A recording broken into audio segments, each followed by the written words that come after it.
Basic. Sample rate for preferred non-tobacco rate class. Exam required to qualify. Omaha fans, are you ready to score tickets to your favorite events? Hassle-free? Yes. Shop local tickets for less, located right here in Omaha, 145th and West Center Road. No hidden fees, just transparent pricing.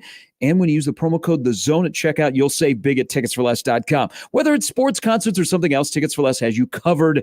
If you have a question, call today, 402-398-1999. You'll never find better customer service because every seat holds a story. Find yours and use the promo code THEZONE at checkout at ticketsforless.com. 1620 The Zone. But it's been the best week of my professional life, and I think it's going to lead to the best times of my personal life. Thank you so much for this opportunity. Thank you. The trust and confidence that you placed in me and my family to come here, and I know what this place is, and to think that I can stand here and be a part of it in this role, it's an opportunity of a lifetime for all of us, everyone in my family. Live from 50th and Capitol Avenue in the Big O. This is Mornings with Sharp and Handley on 1620 The Zone, 1620thezone.com, and 1620 The Zone TV. Now here's Gary, Nick, and Jimmy. Can you dig it? Can you dig it? Can you dig it? All right, good Wednesday morning, everybody. Welcome in. Mornings with Sharp and Handley. Jimmy here as well on 1620 The Zone. That's what he should have said. .com, also on TV or wherever you may consume this program. Glad to have you in on a Wednesday. Troy Dannon now officially the athletic director at Nebraska. After his little meet and greet yesterday.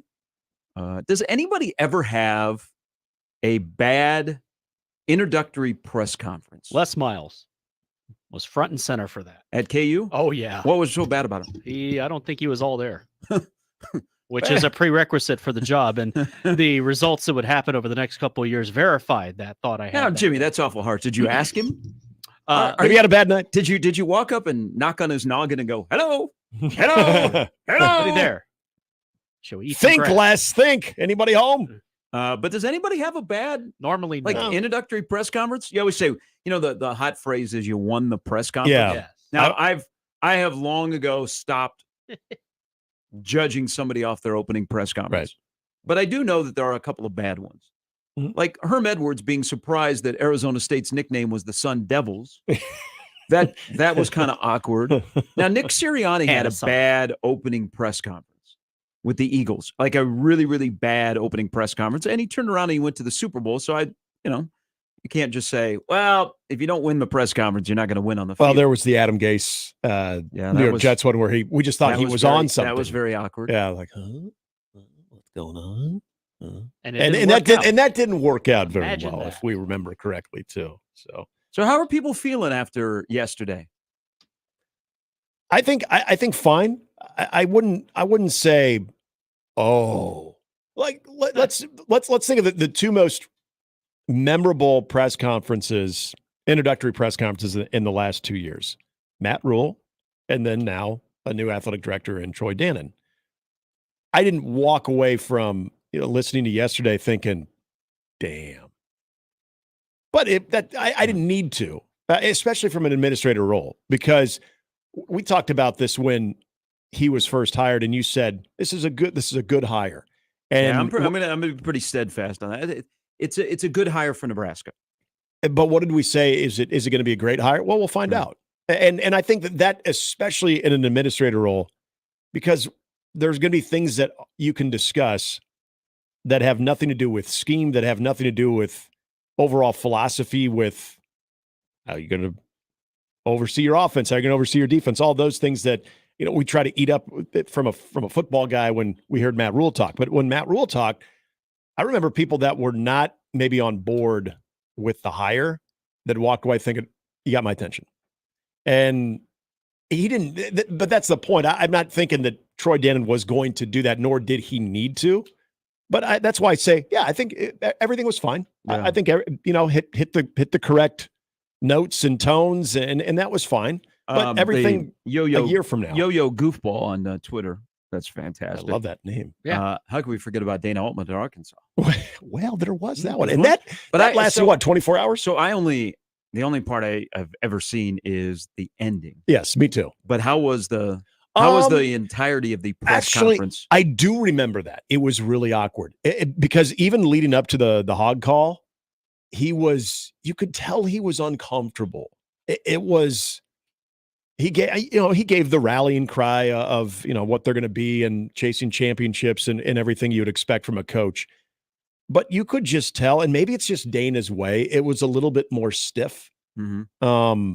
I remember hearing another big part of why he left was when he finally got wind of their entire academic situation and that he was going to have guys that were going to struggle to be eligible, that he looked like he maybe inherited more of a mess. And so it was almost once you learned that and you kind of go back to listening to what he said, and he just never seemed overly confident with his message.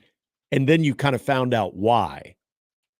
It was that cross between very, very stiff Dana and probably the underlying worried, concerned, how the hell am I going to pull this off, Dana? See, I was thinking with these press conferences, like Rule, for example, when we got our first taste of Rule, we're still getting that. That's actually who he is. Absolutely. So I'm a big fan of authenticity. Okay. I want you to be the same person that you are in front of a microphone that you are in front of your team.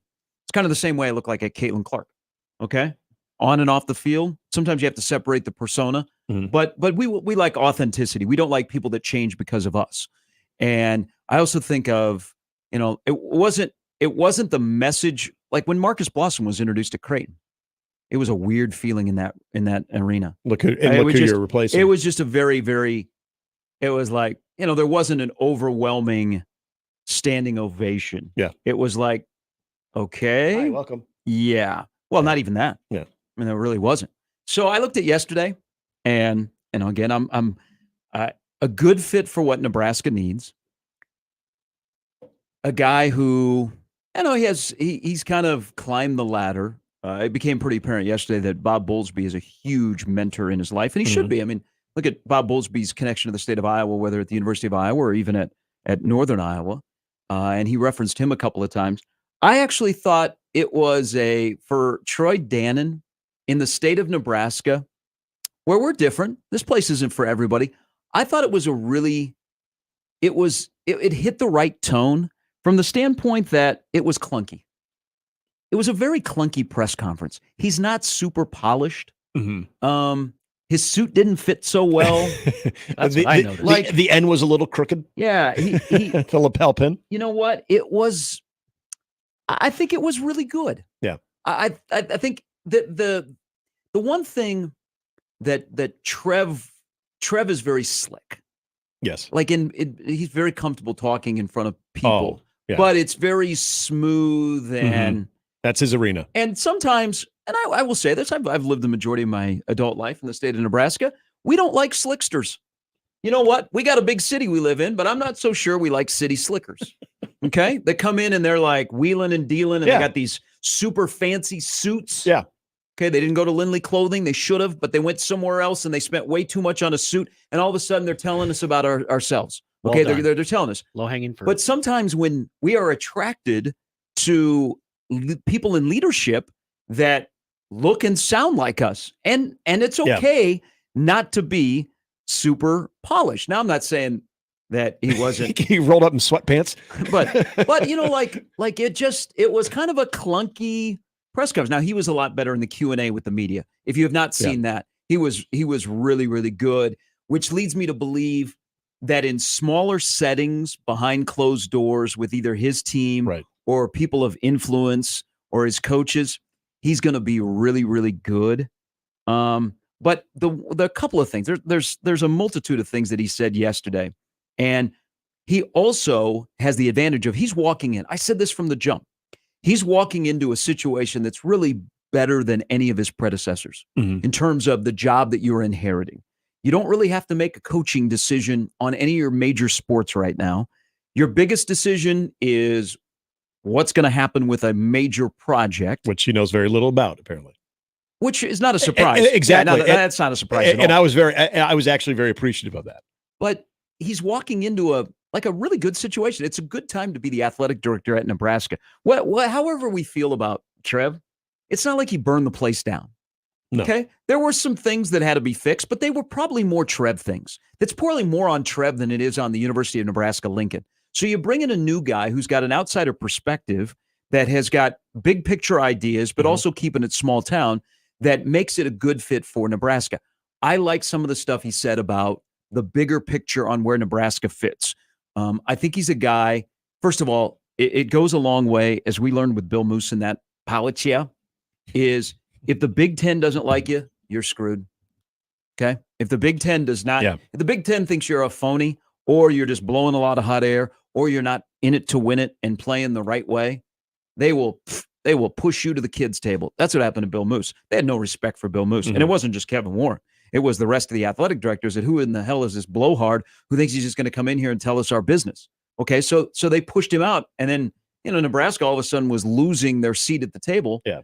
Trev started to reestablish that. And I think Troy Dannon, that's something he spoke of yesterday about keeping the seat at the table for Nebraska in the Big Ten. And then he looked at the bigger picture of what the future of college athletics, particular college football, is going to look down the road.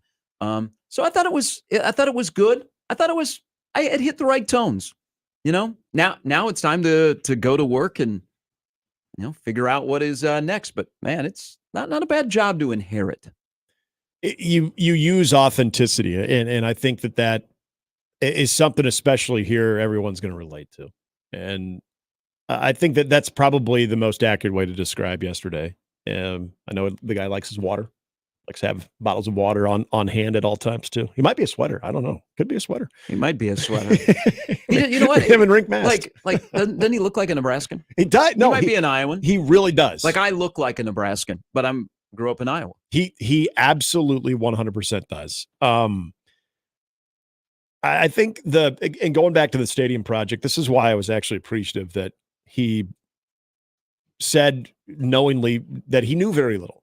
And if you sort of fake that, because I think that is on a lot of people's mind of what are you abreast of, what types of things are going to be moving forward, what kind of announcements, because I think if you go in even not fully embracing or even fully aware of all of the ins and outs of the new stadium project, he knew he was going to get asked follow-up question after follow-up question.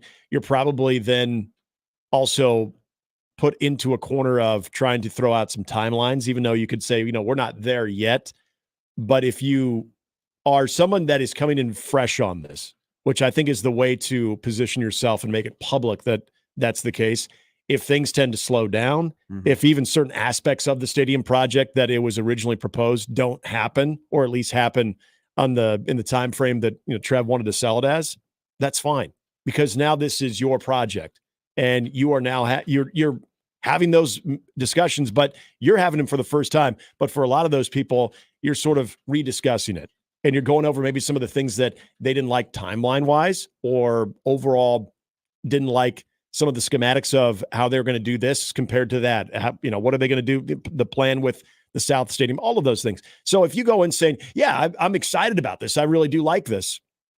Okay, then people are going to want to know, okay, so then what is going to happen? You got a lot of things right now, just getting into the job, that's one of them, but other things that doesn't need to consume you to where all of a sudden, hey, welcome to Nebraska. Okay, we need to know where people in the South Stadium are going to go. We need to know if this is all staying on the timeline that was originally proposed.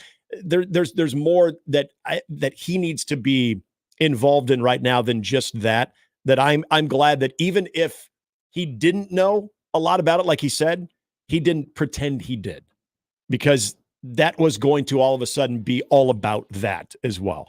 The other part, I was curious about the conversations, because there was a name that was brought up when we were talking about potential athletic directors that could get a phone call, Pat Kraft.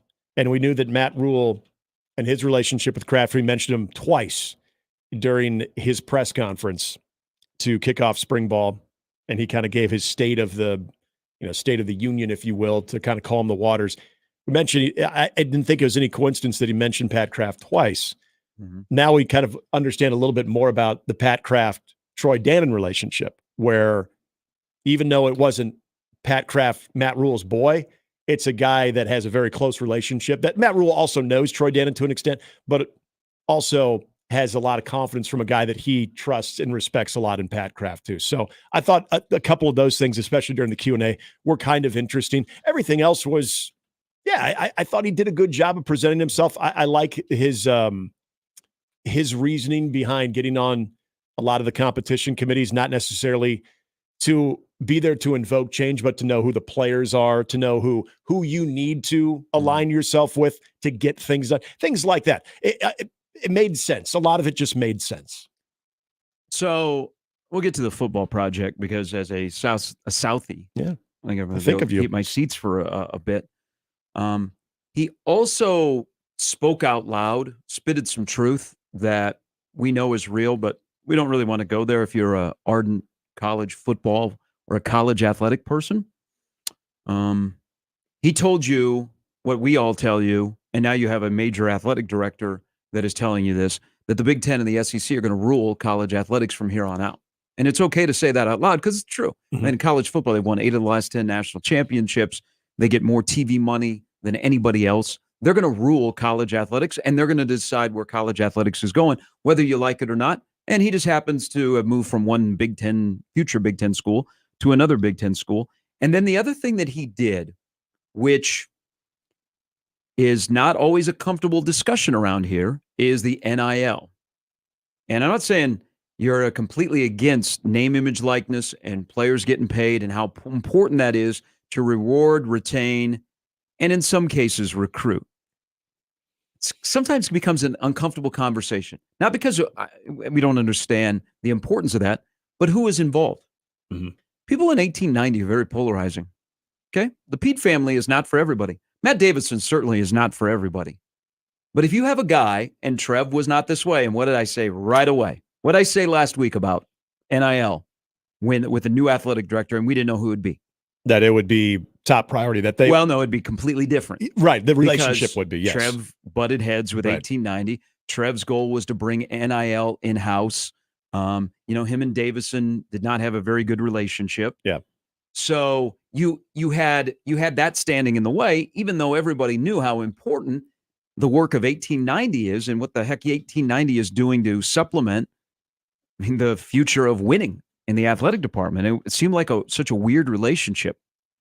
But it's a relationship with a very polarizing family and people that are involved.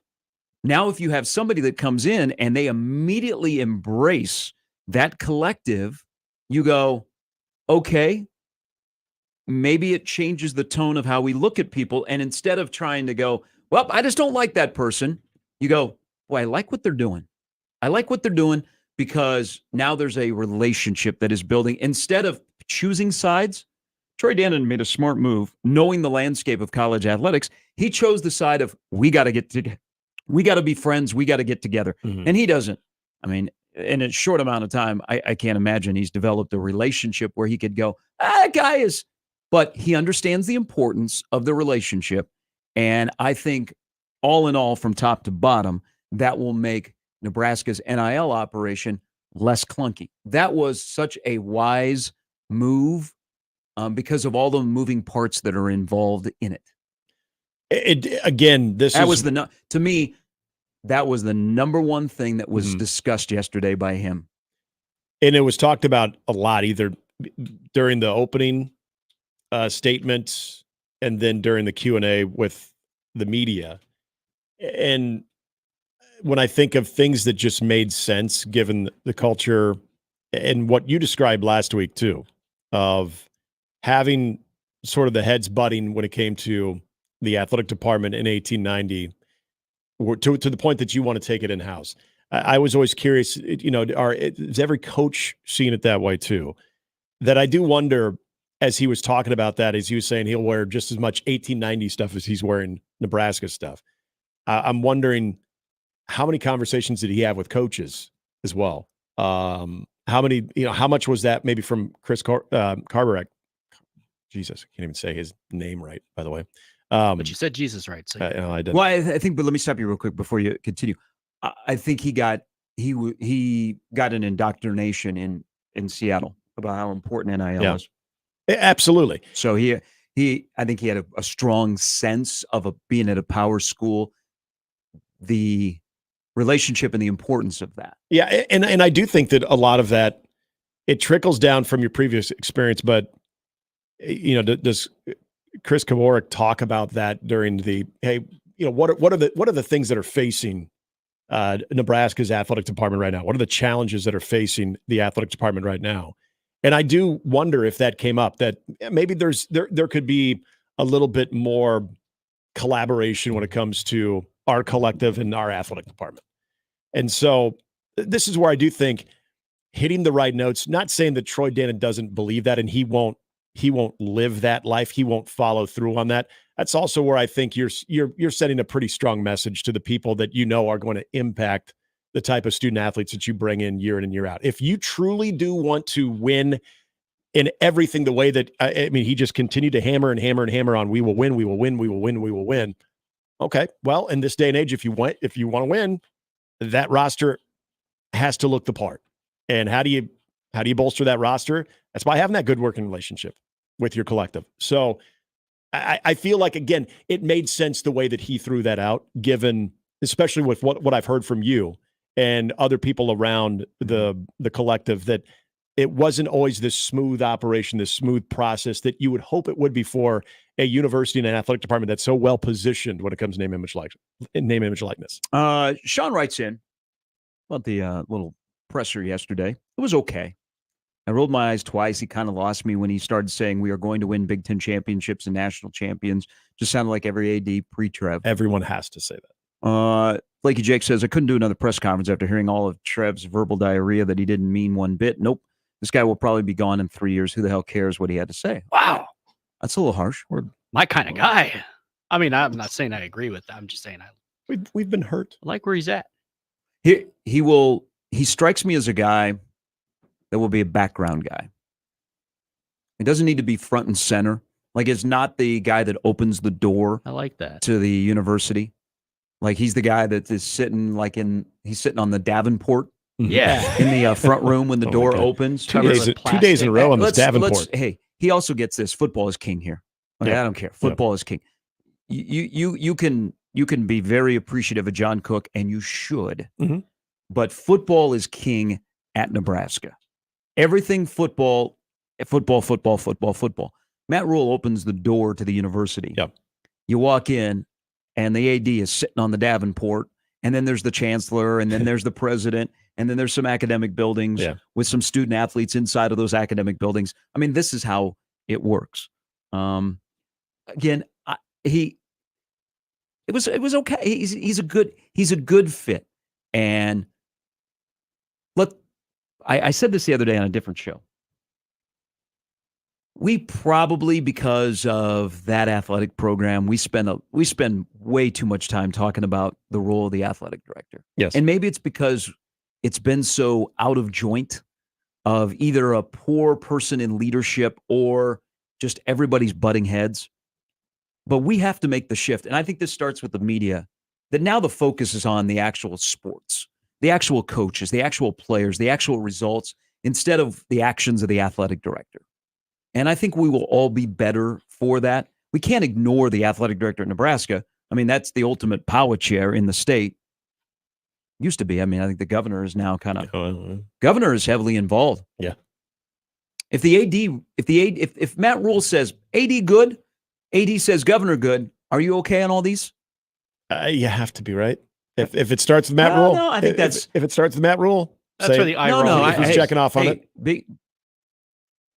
What you just set aside, I would say be an independent thinker. But, you get the people in power that say, yeah, good guy. You might go, are you sure about that? I just roll my eyes and say, just win.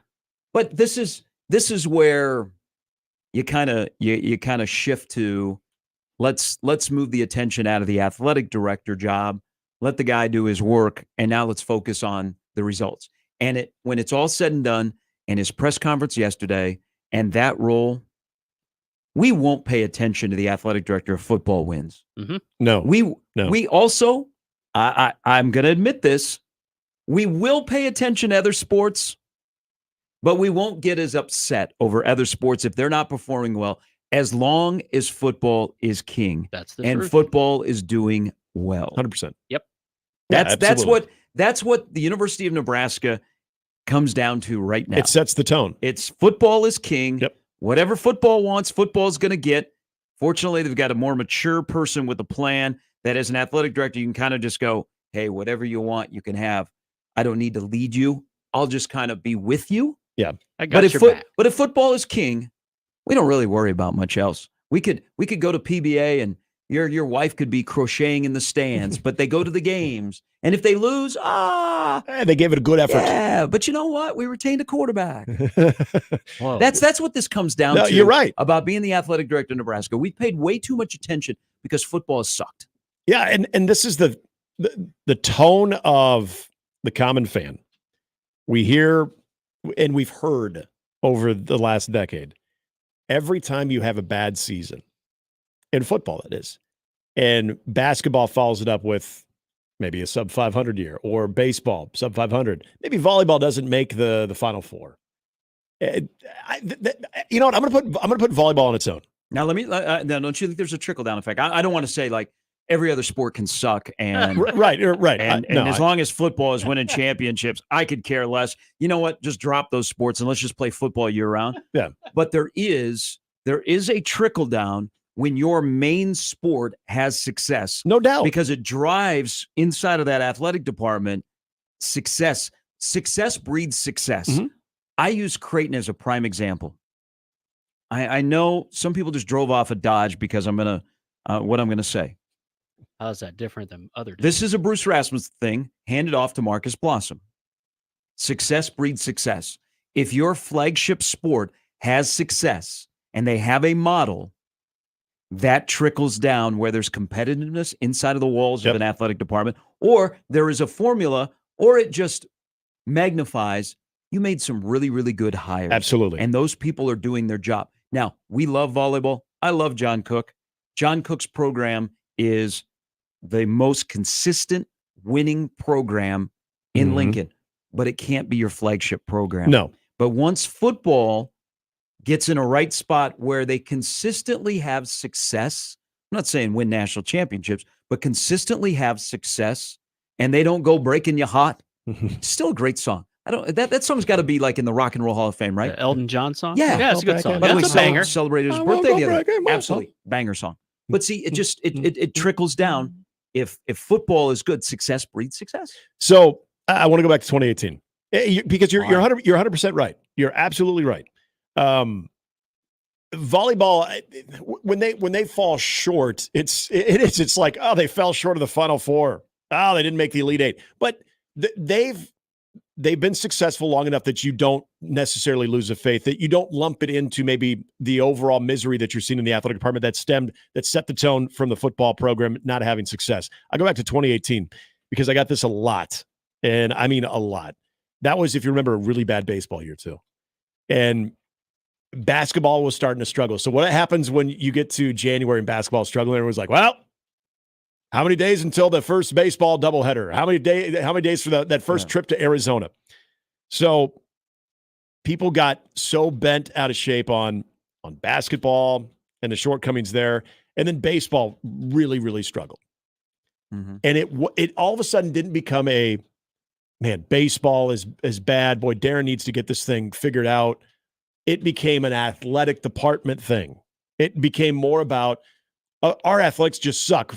Football gives us nothing. Now basketball gives us nothing. And then baseball. And always forgetting that, volleyball is pretty good. But to your point, that's not going to be on the top of people's mind. But the tone was set from football having a tough season, then to basketball, then to baseball. And everybody wants to lump it all in together of athletics and not just that independent season for that particular program that is struggling for whatever reason. They might be struggling because their struggles could be different on why basketball struggle and on why football struggle, but people don't see it that way. They see a struggling athletic program when it comes to especially the men's sports. And they're like, well, will we ever have good athletics? Not will we ever have good baseball again? Will we ever have good basketball again? It's will we have good athletics again? Because what led it off? Football. Yep. Mike emails me in the Equitable Bank inbox. He says, what about Omaha? Well, okay, so your flagship sport at Omaha is hockey. Mm-hmm. Good spot. Okay, they're in the NCAA tournament. I mean, that's the signature of success of where they've been. They got to the NCAA tournament. And then you have men's basketball. I mean, truly, at Omaha, and you look at their other sports, their Olympic sports are on a nice little run.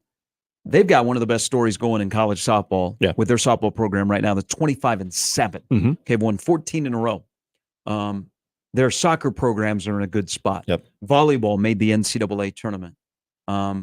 If they get hockey and men's basketball right, where they're consistently a winner, that just adds to, because in Omaha's case, I think it's down past the flagship sports are doing well. Yep. They just need the flagships to be good, and then they supplement each other. Yep. A lot more from what Troy Dannon said yesterday in Lincoln and what it means moving forward. A couple of days now away from Creighton's appearance in the Sweet 16 against Tennessee. More basketball coming up tomorrow night when the Sweet 16 gets started. How about chew on this little nugget, boys? Because I'm gonna talk about why Baylor Shireman isn't recognized for one thing that I think he should be.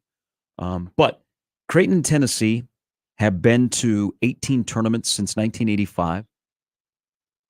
They're like, I heard somebody perfectly explain the Detroit Sweet 16 Elite 8 regional as the breakthrough regional.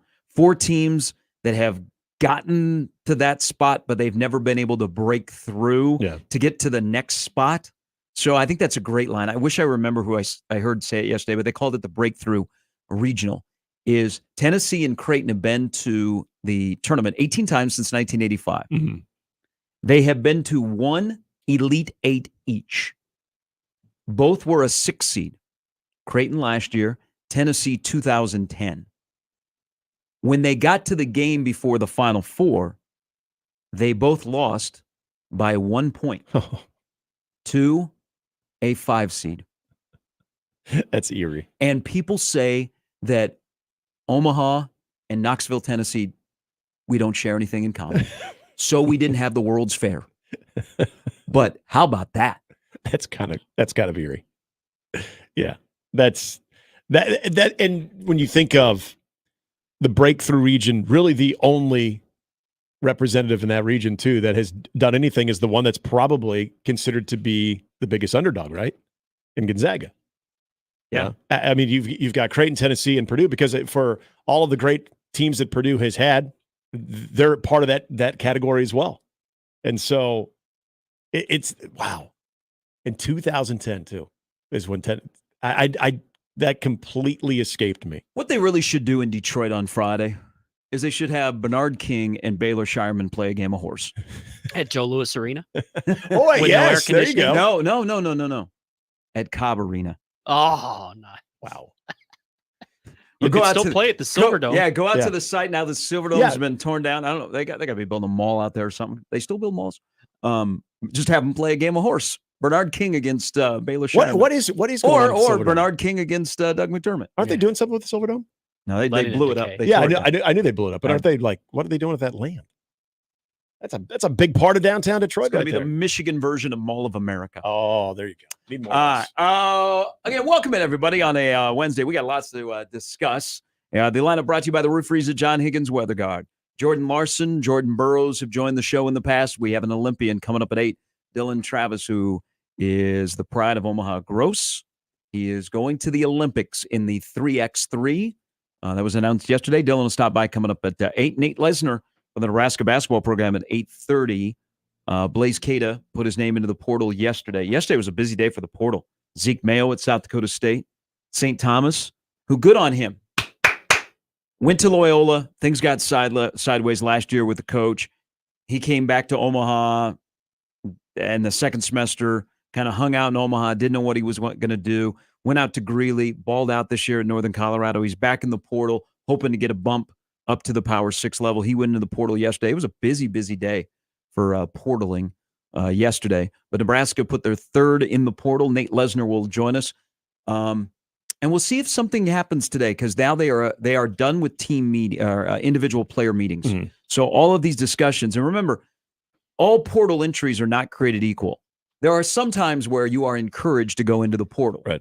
You may not just walk in and go, Coach, I'm going to the portal. Some coaches may say, there's options. You never checked your mailbox when you're here in Omaha. How about you check your mailbox somewhere else? So Nate will join us coming up at 8:30, and then Brandon Vogel stops by at 9:40. That is the lineup brought to you by the Rooferees at John Higgins Weather Guard.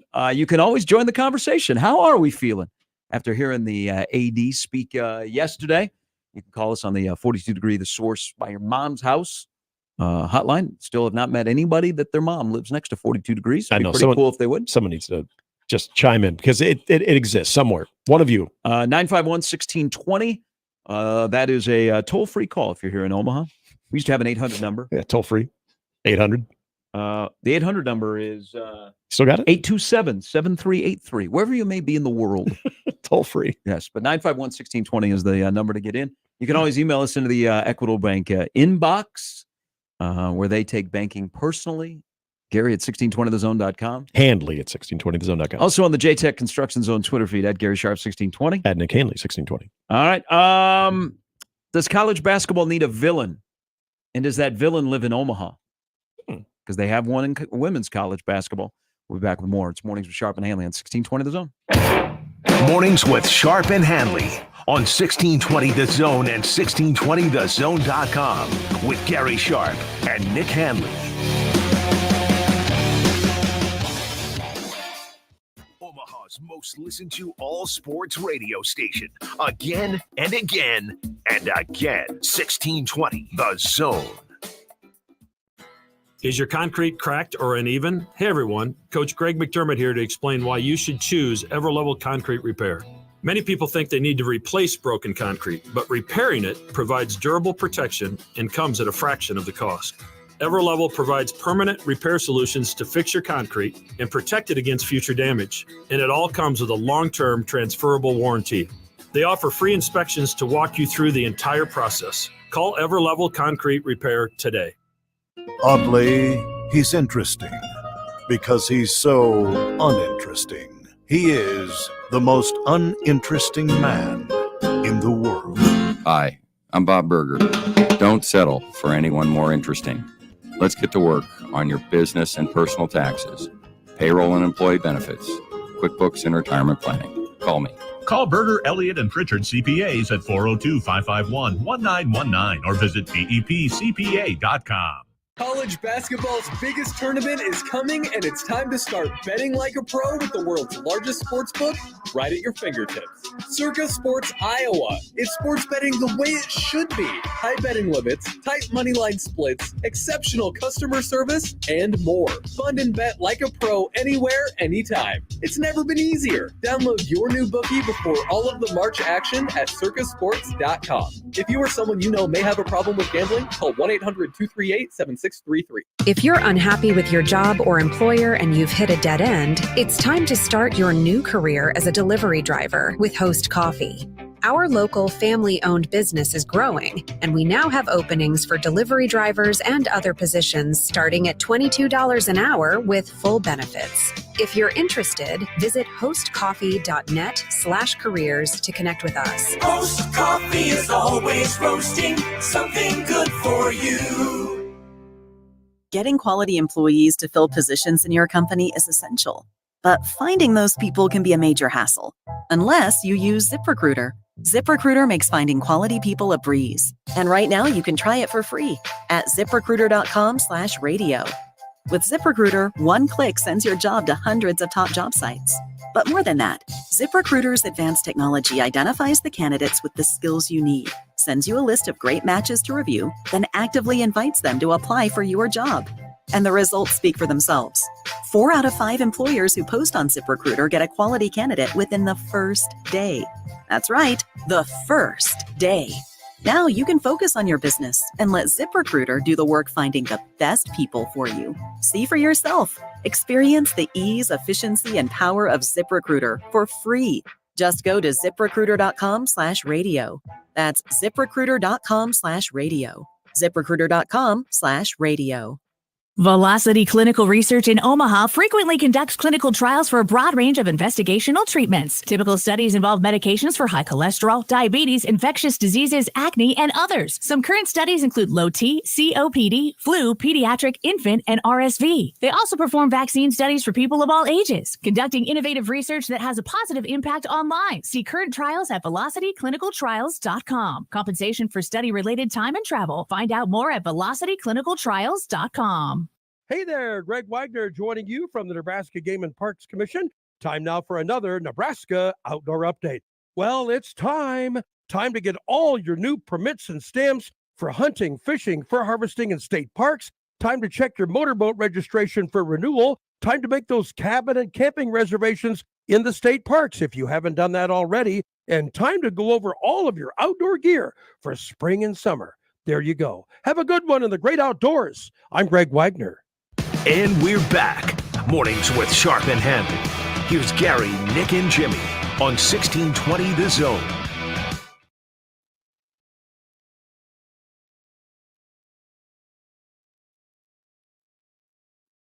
All right, welcome back in. Mornings with Sharp and Handley on 1620 The Zone. Glad to have all of you in. Dylan Travis, Olympian, coming up at 8 o'clock. Trey Dannon announced yesterday, Creighton, Tennessee, right here on The Zone, coming up on Friday. Reaction from Bruin Steve. Yes. By the way, last night, Jake Gensel returned to Pittsburgh, an emotional video, and they found the Jaromir Jagr bobbleheads. And then they had some fun with it. If you've not seen the thing on the Penguins Twitter account, it's funny. But the Bruins aren't going to win the President's Cup this year. The President's Trophy. Yep. Looks like the Rangers will clinch the playoff spot last night. This about yesterday. So, it was a mixture of people that were there, friends, supporters, coaches. A lot of non-athletic related political people were in the house, including the governor, who, when you're the governor of Nebraska, is it better to go with the boots, jeans, and a sport coat, or do you want your governor in the state of Nebraska to have like a really, really nice suit? Because Governor Pillen, he was the jeans and sports coat, who is been very involved over the last couple of weeks with the presidential search, athletic director search, was there, and he is pulling off the sport coat and jeans look. He was pulling a Dutton Ranch governor of, not Nebraska. But Bruin Steve said governor shouldn't be involved. I agree with that. But Steve, I agree with that. No, Steve, he played football. And that's football at Nebraska. And that's the ticket in, right? I'm being sarcastic. No, but you're right. No, to continue on. You got a point here. You're right. That's the ticket in, because if Pete Ricketts shows up when he was governor, when they introduced Trev, or when they introduce Matt Rule, if Pete Ricketts is the governor and he shows up, you're kind of scratching your head, right? Thinking, well, this is new. Why is Pete Ricketts here? And why aren't they fixing the Cubs? Actually, Pete, can you come back? Or I'm sorry, Governor Ricketts, can you come back in here? I got questions. We're going to win the NIL Central this year, so non-football related. It's about the Cubs. Snuck that in there. Yes, I did. Yeah.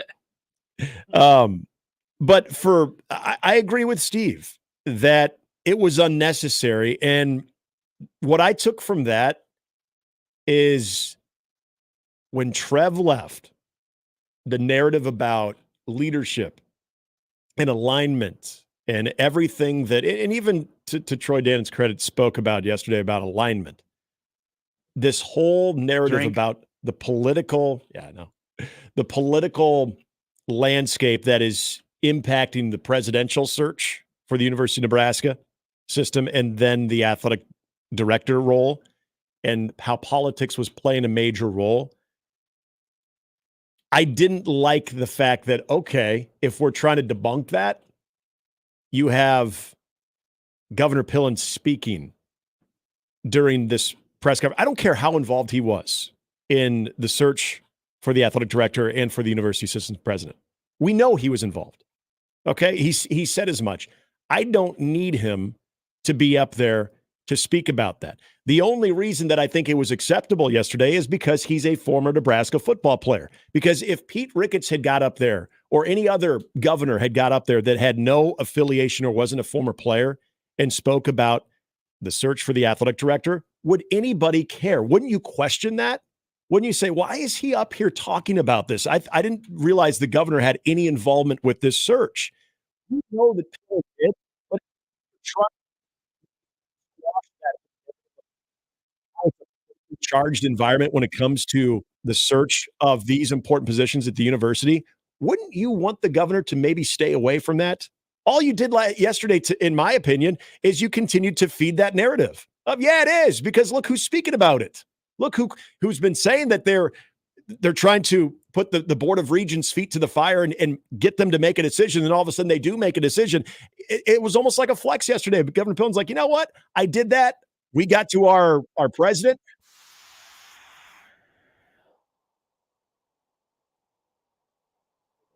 So Steve, I'm right there with you. It was completely unnecessary. I'm still trying to think if I could pull off the sport coat jeans look, and if I would go with a bolo tie. Bolo, yeah. See, a bolo and a belt buckle that's bigger than a fist for one of your Omaha games next season. Would this make our cattle ranchers really, really happy in this state if the governor wore a cowboy hat? No, we're Boots, not there yet. Jeans, sport coat, bolo tie, and a cowboy hat. Yeah, you can't go full Yellowstone. No cowboy hat. We're only semi-Yellowstone. Would us Omahans, would we like our governor dressed like that? No. Not in Omaha. Come on, we're metro out here, all right? No, you better you know what you go with? You go with the real. I think that's what we're getting close to. You go with the real nice suit with no tie. He strikes me as a guy that's about ready to put on that cowboy hat. You go with the no tie. When we go to the big Nebraska rodeo in Burwell this summer, I bet he's going to be there with his cowboy hat on. All right. We got an update with Jimmy coming up here in a little bit. Dylan Travis will join us. Nate Lesnar, assistant coach for Nebraska basketball, stops by at about 8:30. Brandon Vogel. So ratings are out for the first weekend of men's and women's basketball, and it just showed that we love basketball and maybe we don't have much else to do because there were record ratings. The Iowa-West Virginia game got a 4.9. Wow. I can't fathom what a LSU Iowa to go to the final four, what that TV rating would be in women's basketball. And we know that Caitlin Clark opens the door to women's college basketball, and she's done the thing that is most important, and she has grown the game. Mm-hmm. And I think she'll leave it in a really good spot when she moves on to the WNBA. But she is so polarizing. We'll get into this a little bit later. You cannot nowadays have a normal conversation about her. Yeah, especially lately. Like good or bad. Mm-hmm. But she plays the role of a darling and a villain. And women's basketball, because they have villains, I think has also helped the attention because everybody's snipey. Everybody shows emotion. I'm glad that women are okay showing emotion. I don't have a problem with it. I mean, we need to treat our men and women's athletes the same if they're showing emotion and not be surprised or go, oh, you can't do that. Mm-hmm. But Baker Mayfield could grab his junk and we go, that's funny. Yeah. Oh, he's competitive, man. He just wants it more. But would college basketball men's, and remember, the ratings are up. We're watching. Okay, so don't let people tell you that women's basketball is crushing men's basketball. Nobody's watching the men's game. Men's basketball just had great 4 days of ratings, and they're going to have 4 days of just great basketball. Do we need a villain? Do we have a villain in college basketball, in men's college basketball? A true villain where we can all agree Creighton, Nebraska fans can come together and stop sniping at each other on Twitter. Tennessee and Creighton fans can come together. Boy, Tennessee Twitter is a whole nother world. I mean, maybe mix in a space. Can we all come together in the college basketball world on the men's side and go, we don't like that guy. I don't care who he is. We don't like that guy. And would that benefit men's college basketball to have a true villain? Oh, yeah. Totally. We have a villain as a coach. Danny Hurley fits that well, and he wears it without the bolo tie. But do we have a player that is a villain? Because if you think not, I've got somebody for you. I don't think so. None that come to the top of my head, because there are two that I would have had my eyes on. And Hunter Dickinson. The way that Hunter Dickinson presents himself, I thought very well could have been.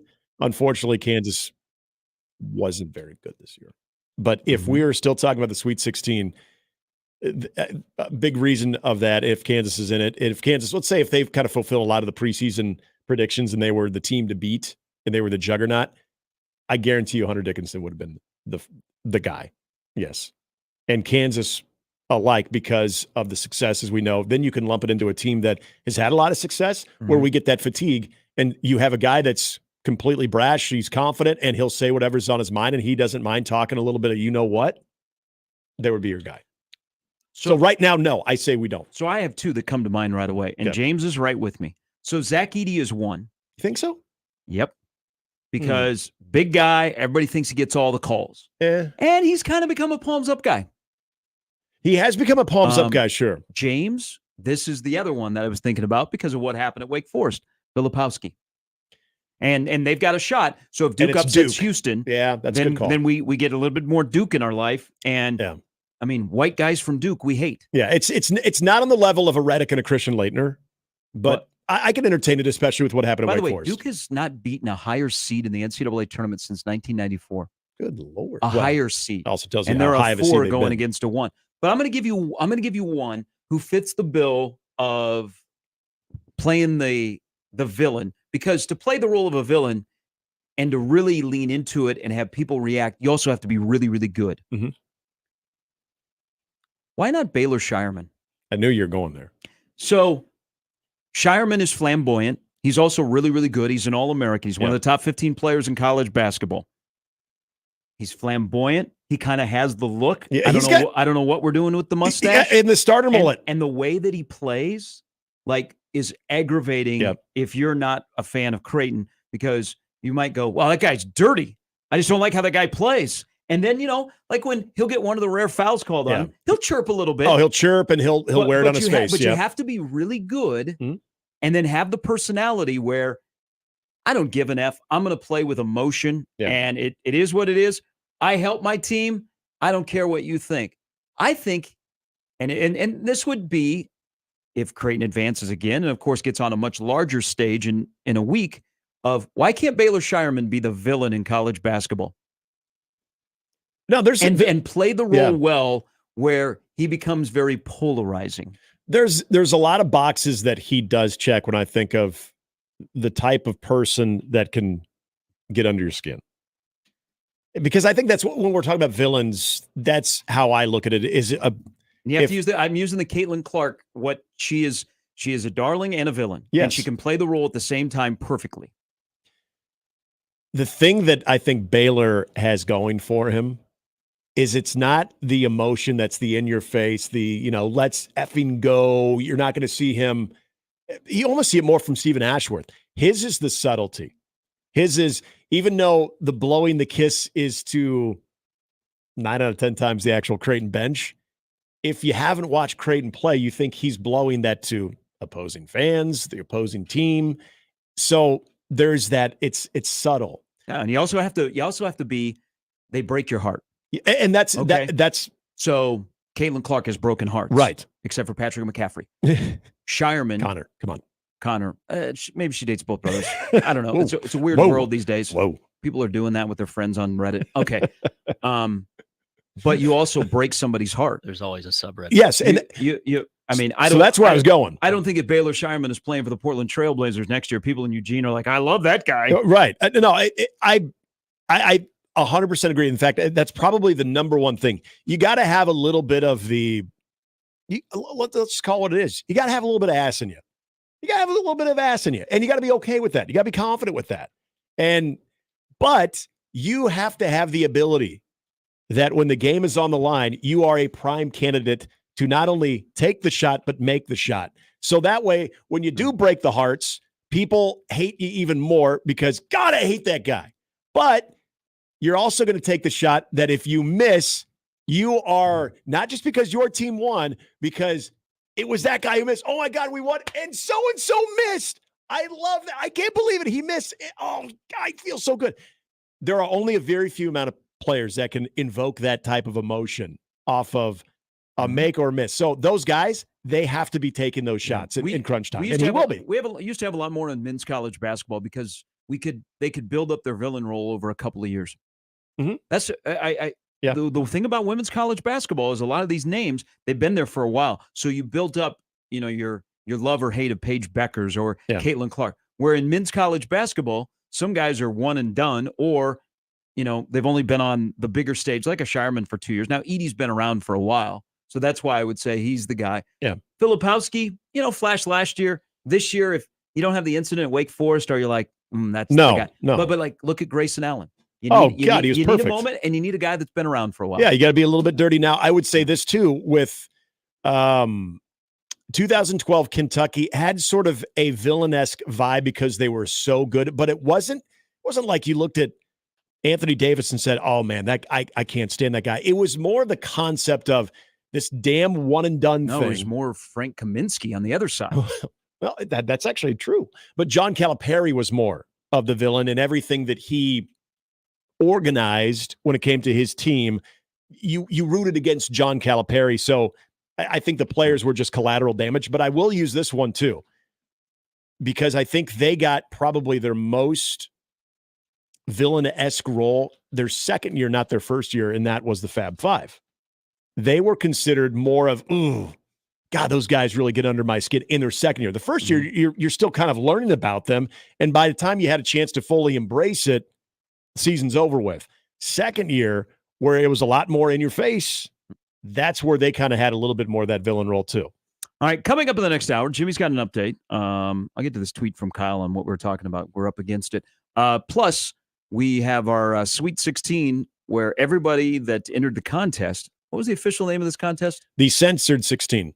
Okay. Because we can't say. We can't say Sweet 16? Well, we can't promote it that way. We can talk about it like on the air. So we're having a Sweet 16 contest that is censored. Yep.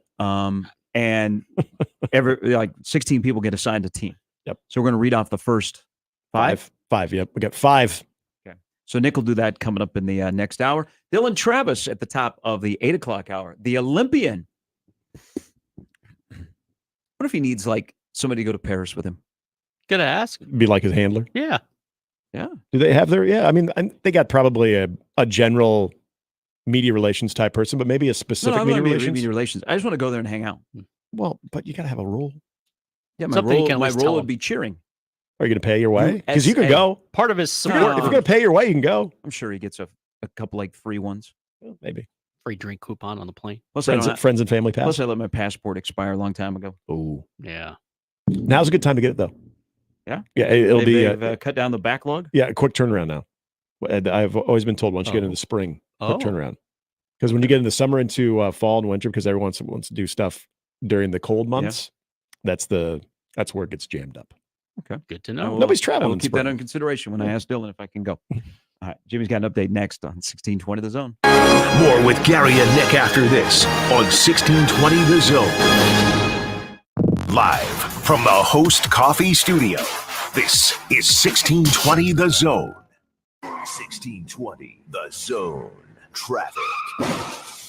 From the Pyramid Roofing, time-saving traffic center. No accidents to report currently, but there is a disabled vehicle I-80 westbound at the 42nd Street exit. If you will be in this area, do watch out for that. No other obstructions or slow traffic to report currently in the early morning on this Wednesday, March 27th. Just remember to stay safe and wear that seatbelt. I'm Peter Krenzer. This time-saving traffic is brought to you by Saul's Jewelry and Loan. So with Saul's Jewelry and Loan dealing with designer bags, what is another option that our clients have if they don't want to actually sell their item? If you're looking to borrow some money, you don't necessarily want to get rid of it. We can hold on to it for safekeeping until you're ready to come pick it back up. Trees, are they all the same? Not at Lanahaw. Grown from a quality seed source, handcrafted in our local farms for generations, and acclimated to our tough Midwestern climate, Lanahaw's trees are different. Simply put, they're better. Much like our trees, we take great pride in being homegrown. Visit our garden center to find your next tree today. Rooted in quality, unmatched value. Lanahaw Nurseries, 192nd and Center. Meet Cheryl. Hey. She's on vacation and lost in the moment. Unfortunately, so is her Chase debit card. It's got to be somewhere. Maybe she lost it at salsa night. These skirts should have pockets. Or maybe she lost it at Pilates. 3 and 2 and... But she's not worried. With the Chase mobile app, she can lock her card till it turns up. Tools that help protect. One bank that puts you in control. Visit chase.com/checking. Chase, make more of what's yours. Chase mobile app is available for select mobile devices. Message and data rates may apply. JP Morgan Chase Bank, N.A. member FDIC. What is dedication? My daughter started making necklaces. She makes what we call affirmation fashion. I tell her every day that your black is beautiful. Your black is beautiful. And if there's anything better than being beautiful, it's being smart. If there's anything better than being smart, it's being kind. And reaffirming that every day is our method of making sure her chin never drops. My dad wasn't around. And I remember riding a bike and falling off and cutting myself. And me never just wanted to get back on it. People ask, how your children learn how to ride a bike and you didn't? I didn't teach them. I just created an environment where they taught themselves. And all I had to do was be there. That's dedication. Visit fatherhood.gov to hear more. Brought to you by the U.S. Department of Health and Human Services and the Ad Council.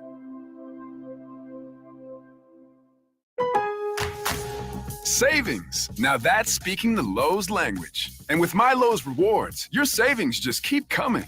Save money with member-only offers and earn points when you shop. More points equal more rewards just for you. Because Lowe's knows you earned it, literally. Learn more about our new loyalty program at lowes.com/MyLowe'sRewards. Program subject to terms and conditions. Points are awarded on eligible purchases. See lowes.com/terms for full details. Subject to change. A DJ spinning songs, cheeseburgers, raffles, and more. Just a random Saturday? Nope. It's the Spring Open House at Les Hills Harley-Davidson. Come in, join the fun, and swing your leg over a genuine Harley-Davidson. I-29 at the Glenwood exit and at leshillshd.com. Tickets for less. Best seats, best prices, no service fees. Shop ticketsforless.com. KOZN Bellevue, Omaha, Council Bluffs. This is 1620 The Zone. And we're back. Mornings with Sharp and Handley. Here's Gary, Nick, and Jimmy on 1620 The Zone.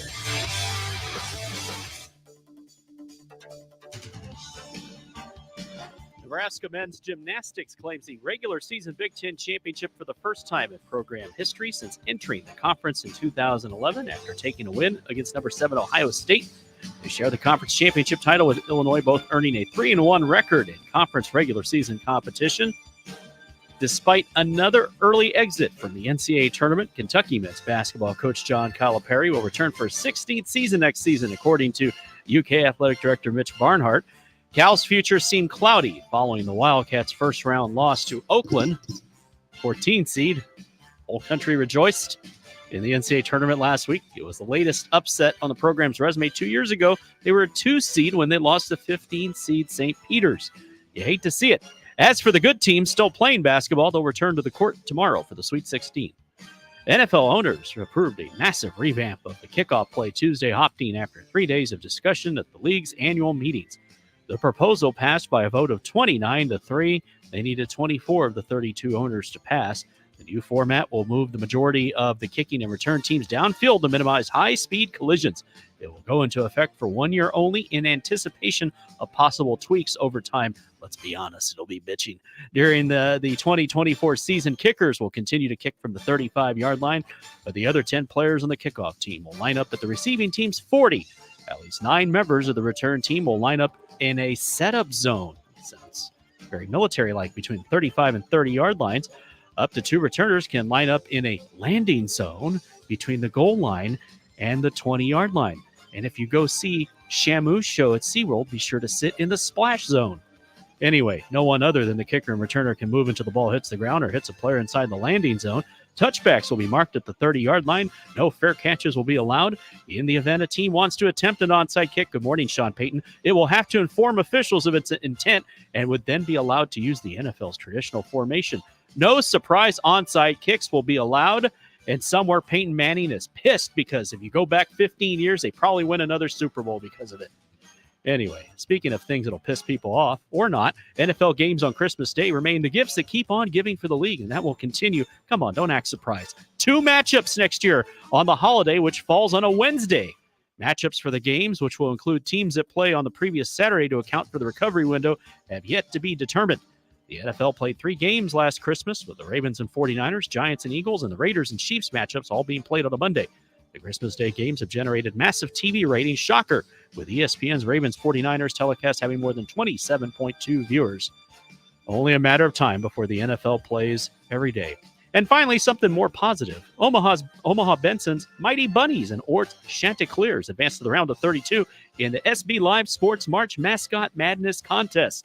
Voting opened Monday and continues through April 1st for the number 2 seed Bunnies matchup with the number 10 seed Miami War Dogs, with the Oklahoma school opening an early lead. Oh, come on. Easter week, the Bunnies have to win. Vote. Voting in the contest began Tuesday and continues through April 2nd for the number 3 seed Chanticleers matchup with the number 6 seed Ascension Blue Gators from Louisiana. Hope all the Nebraska teams win. Go vote for the Bunnies, please. Nick just did. Yep, it's in. I didn't even know this was a thing. And me either. That's exciting. Good to have Omaha representation there. Mm-hmm. And I like that. The bunnies during Easter weekend. Who doesn't like bunnies? They're starting to run across the street now when I come in the morning. Well, they'll be trending this weekend. So yeah, that's good. Mm-hmm. That is good. Driven through Ord. They have a big rooster that's like at the main entrance. They still, I don't know if they still have the Pizza Hut. You know, he ain't yeah, of course they have a Pizza Hut. You know what? And a Subway. Do you know what really helped me when I first moved to Nebraska? To learn the state of Nebraska was the Nebraska football roster.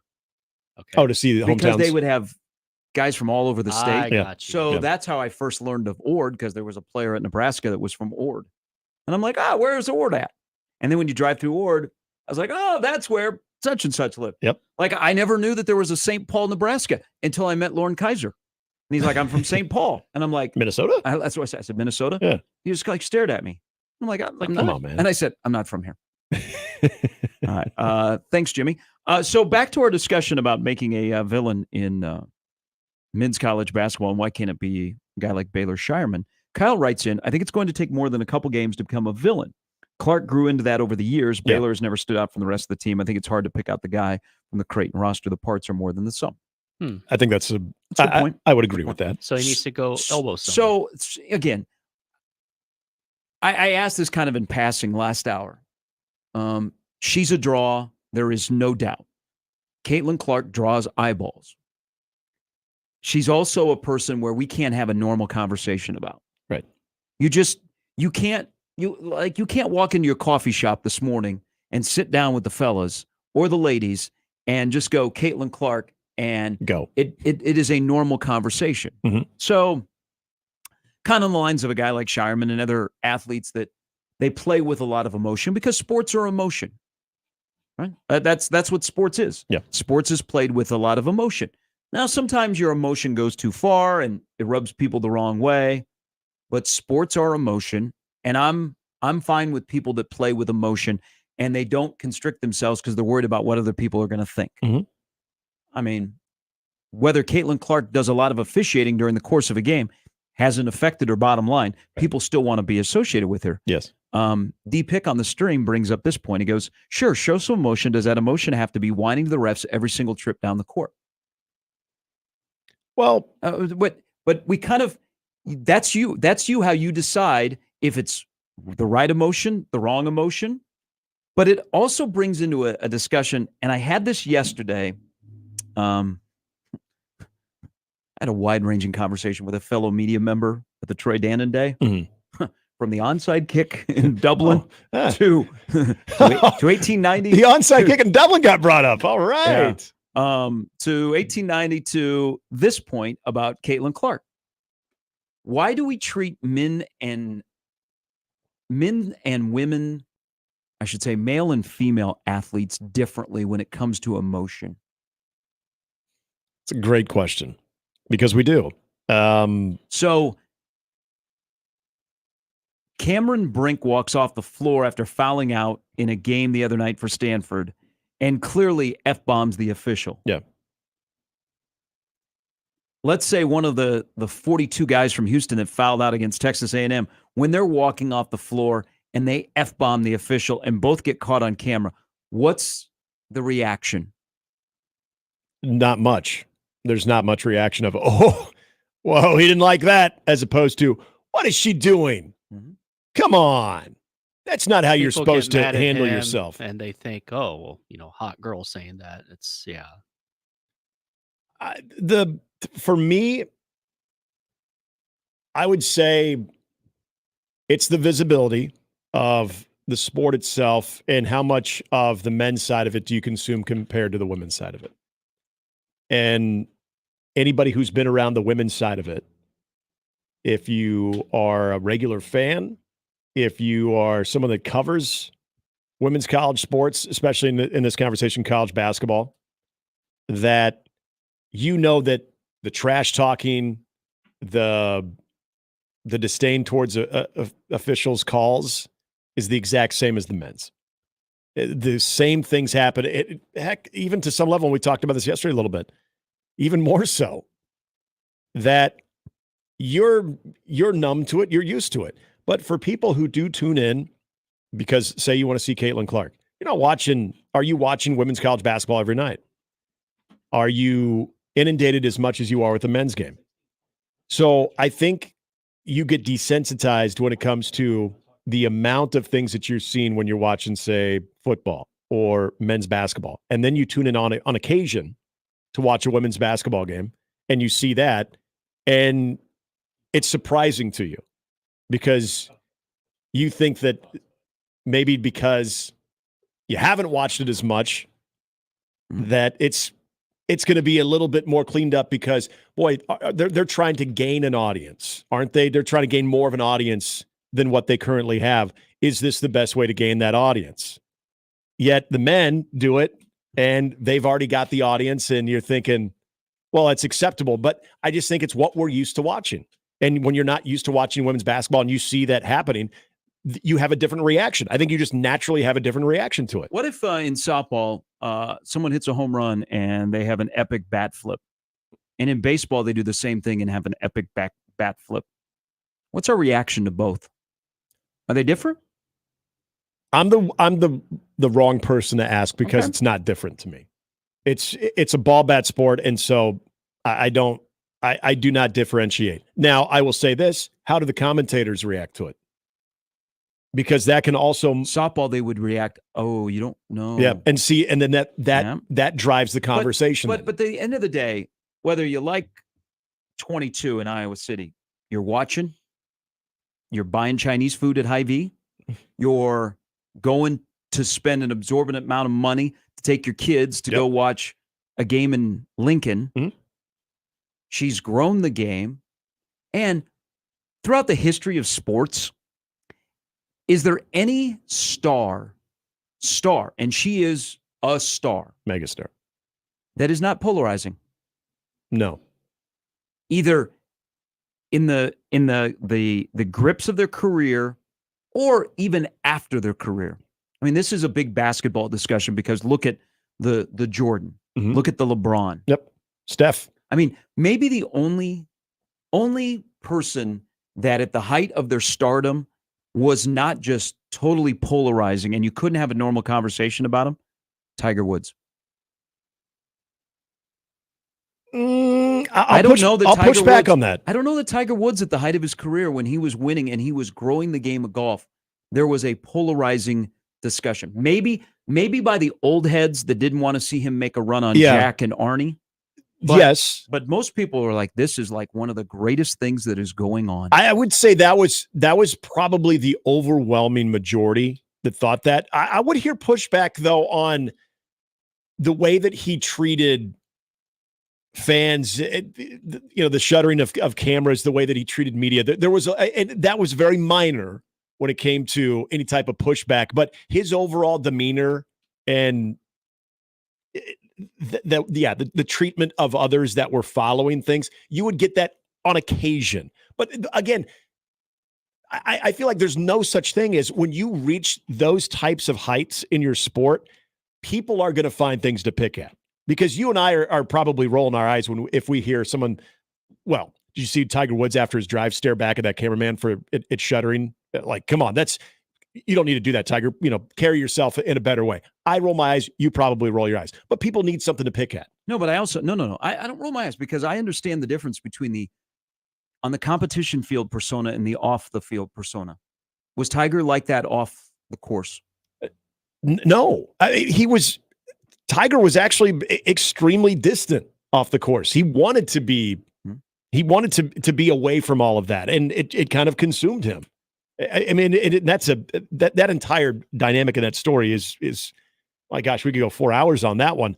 But I think to the larger point of this conversation, when you are at the top of the mountain, whatever sport you're in, whatever generation you're in, and whatever your age is, that there's always going to be something about your game that is going to at least drive some type of negative conversation, whether it's warranted or not, whether us three here would consider it to be a big deal or not a big deal. It's going to be a big deal to some people. The question is it the vocal minority or is it the vocal majority when it comes to the flaws, the polarizing presence that you see some players have? Because every time there's a Caitlin Clark discussion, when you think about the negative connotation is the palms up, the calls, and a little bit of the cheap shotting that takes place, which you and I know.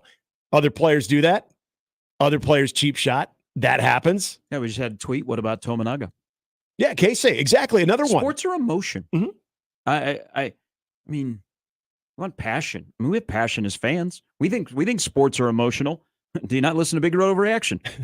People cry. Dave writes in, as a softball coach down in the 941, big bat flip with some showboating. Girl is getting hit next at bat.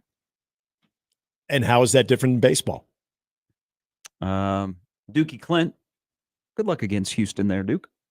As long as men's basketball is looked at as superior basketball between men's and women's, anything women do will be looked down upon. Example, I look at college women's volleyball as superior, and they set the standard for me. If I watch college men's, I definitely be consistently comparing it to the women's game. Maybe a stupid take. I'll get back to you on that one. All right. Here is Kevin on the 42 Degree The Source hotline. Good morning, Kevin. Kevin called back. He wanted to talk about. He had a good point too. Caitlin Clark. No, I threw out Tiger. Anybody else that is at the height of their sport, that is a true superstar, that is not polarizing. Peyton Manning. I'm trying to recall, other than before he finally got his first Super Bowl, I'm trying to recall any major polarizing presence of Peyton Manning. Incident in Tennessee, maybe. Oh, okay. Yep. There you go. But maybe that would be that would be light. Yeah, kind of went away. Yeah, that's a good example. Because when I think of athletes that were at the peak of their level, start thinking of the quarterbacks, and we've been blessed to see some amazing quarterbacks. I mean, Tom Brady obviously had very polarizing because he was linked to one directly, but two major cheating scandals when it came to a competitive advantage when he was with the Patriots. All right, Kevin's back with us. That was probably on our end. Kevin, what's on your mind? Hey, so with Caitlin Clark in female sports, she's been so exciting, and the way that she's been able to kind of polarize and would you guys agree that like she is a polarizing figure in female sports? Like she's pre-Steph Curry-esque. Yes, and she's grown the game, and she's also played the game at a high level. Yes, all of that. And what I would agree, and this is probably just me being subject to my time, but she reminds me of like JJ Redick, where she got me into the game, you know. Yeah. Okay. And I think that for young women and young women's sports is great. And going back to what the comment of the bat flip, you know, for softball girls, bat flip. And that fun, I think that's so important, so cool, and I think it really progresses women's sports. But do you think it's actually going to stay consistent, or do you think that this is just a splash in the fire? And then I'll hang up and I'll let you guys talk. Kevin, thanks for the phone call. Sports should be played with emotion, and I can separate like I can separate The Rock for his in-the-ring persona. Yeah. Which, I mean, if you're following wrestling, and I think WrestleMania, by the way, in 2 weeks is going to be fantastic. The Rock bloodied up Cody Rhodes the other night. I mean, that was a twist where The Rock is a jerk. The Rock has been a jerk now for about a month and a half.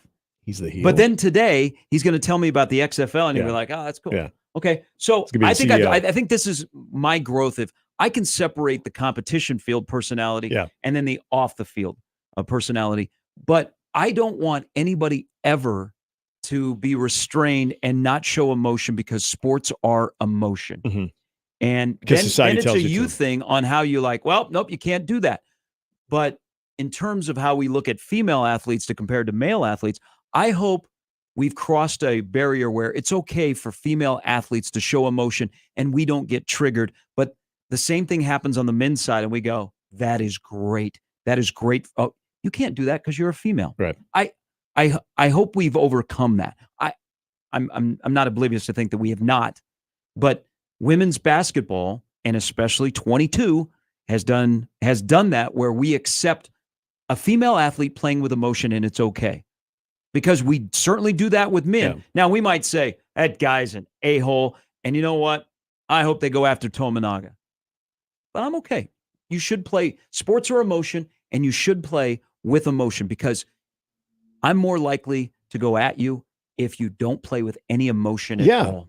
Absolutely. If you see it, especially during a team struggles, if you see, we'll use Caitlin Clark as an example. If Iowa is struggling and she's a robot out there, aren't you going to look at as Caitlin Clark as part of the problem?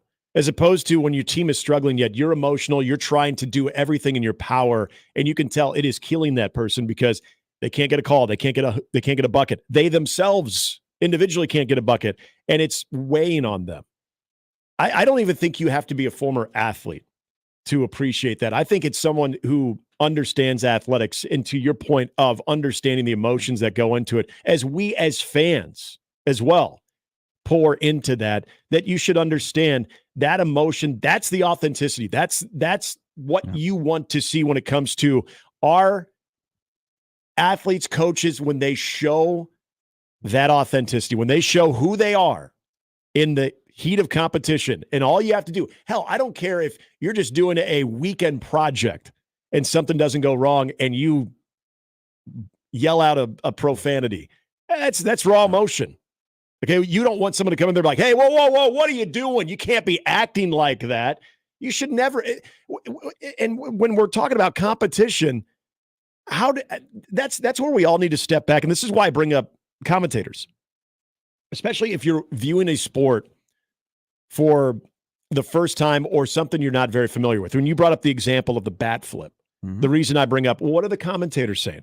Because there's a lot of times that we need a bit of that guidance. So I think a lot of the onus falls on us as well in the sports media of how we decide to cover that and react to it.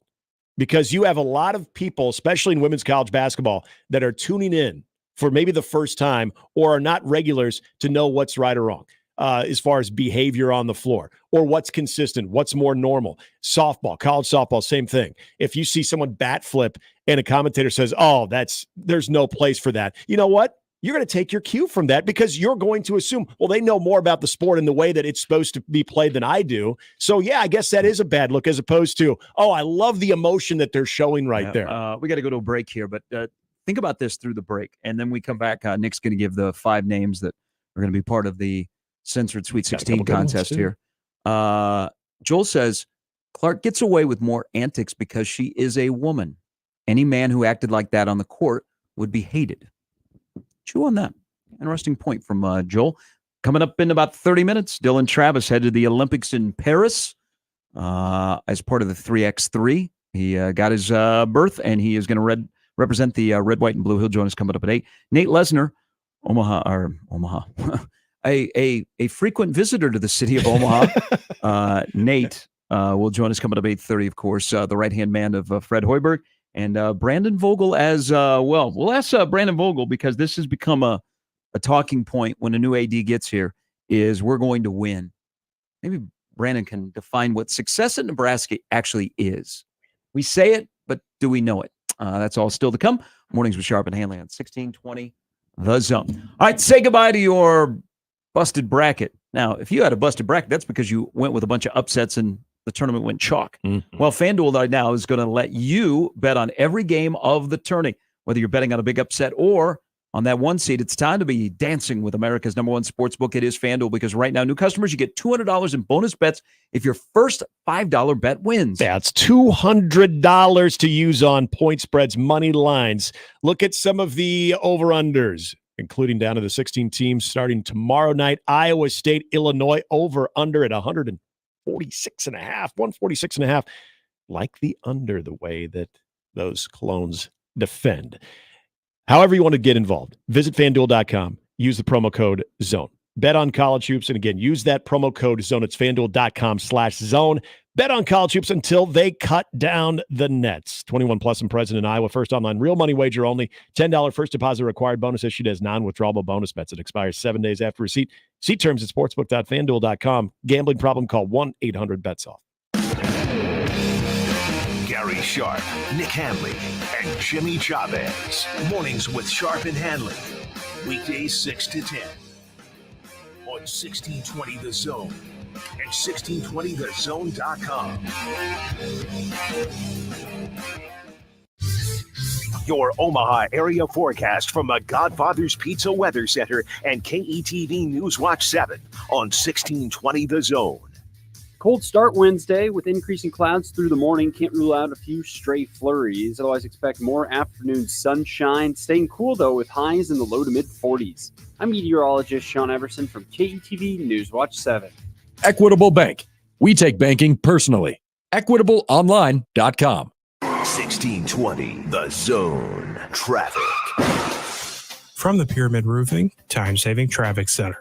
No accidents or slow-moving traffic to report currently. Just that disabled vehicle I-80 westbound at 42nd Street on the right shoulder struck a pole earlier, still being taken care of. Other than that, no other obstructions to report. Just remember to stay safe and wear that seatbelt.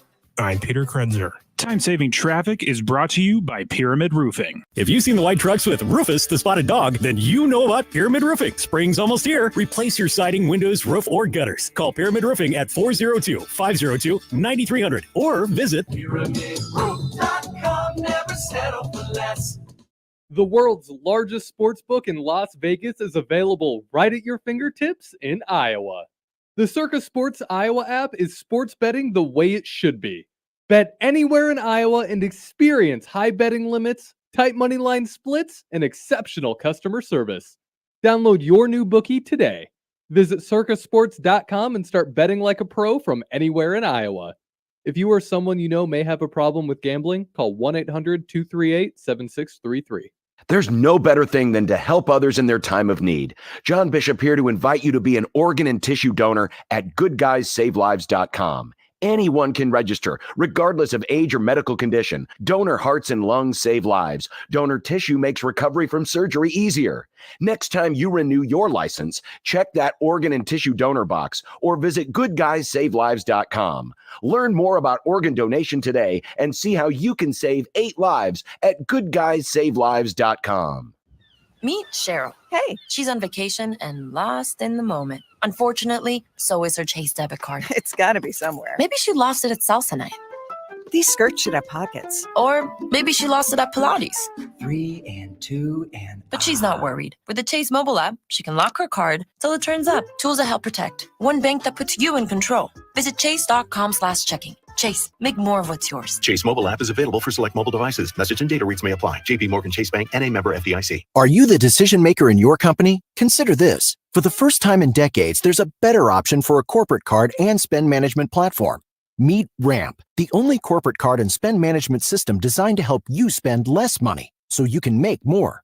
Most corporate credit cards offer points as incentives, but those points amount to less than their worth in real cash value. Ramp's corporate cards offer you cash back, real money in your pocket. Plus, you control who spends what with each vendor. And Ramp software collects and verifies receipts automatically, which means you'll stop wasteful spending and close your books in hours instead of days. Businesses that use Ramp add up to 5% to their bottom line the first year.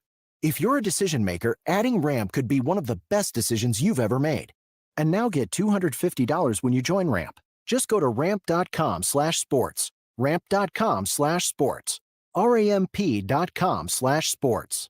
Cards issued by Sutton Bank and Celtic Bank, members of FDIC. Terms and conditions apply. Korn, live in concert in Omaha. CHI Health Center, Friday, October 25th. With special guests, Gojira and Spirit Box. Korn. Get tickets this Friday at 10 a.m. at Ticketmaster.com. For more, visit cornofficial.com. Hey, it's Apple for the FanDuel Sportsbook, and we are post-first weekend, which probably means your bracket is busted. But no need to fear. FanDuel is here for you. You can bet on every game of the tournament. So whether you're betting on UConn to win the national championship or someone more local to win the national championship, you can do that. Or each individual game, point spreads, money lines, and so much more available for you on the FanDuel Sportsbook. Right now, new customers get $200 in bonus bets if your first $5 bet wins. So take a look at our games for this weekend. Plenty of options for you. Great matchups all across the board. You win your first $5 bet, and that's $200 in bonus bets for the rest of the tourney for you. All you have to do is head to FanDuel.com/Happer and bet on college hoops until they cut down the nets. FanDuel.com/Happer. 21 and over, present in Iowa. First online real money wager only. $10 first deposit required. Bonus issued is non-withdrawable bonus bets that expire 7 days after receipt. See terms at sportsbook.fanduel.com. Gambling problem? Call 1-800-BETS-OFF. Roofing, siding, and gutters. Make the right call with the rooferys at John Higgins Weather Guard. The Zone Hotline is powered by 42 Degrees. The Source. By your mom's house. Now back to mornings with Sharp and Handley on 1620 The Zone. So it seems like every Monday and Tuesday after a weekend of sports, they release the ratings and people are setting records like the NFL. It seemed like every week was setting records, whether it be on a streaming service or over the air. Like all the networks were up this year. College basketball, men and women, the ratings are up. College football ratings were up. What is up with all of the records that are being set with TV ratings? We're watching a lot of TV these days. We're watching a lot of sports. I mean, sports are popular, but this is, I thought we were cutting cords. Our attention was diverted.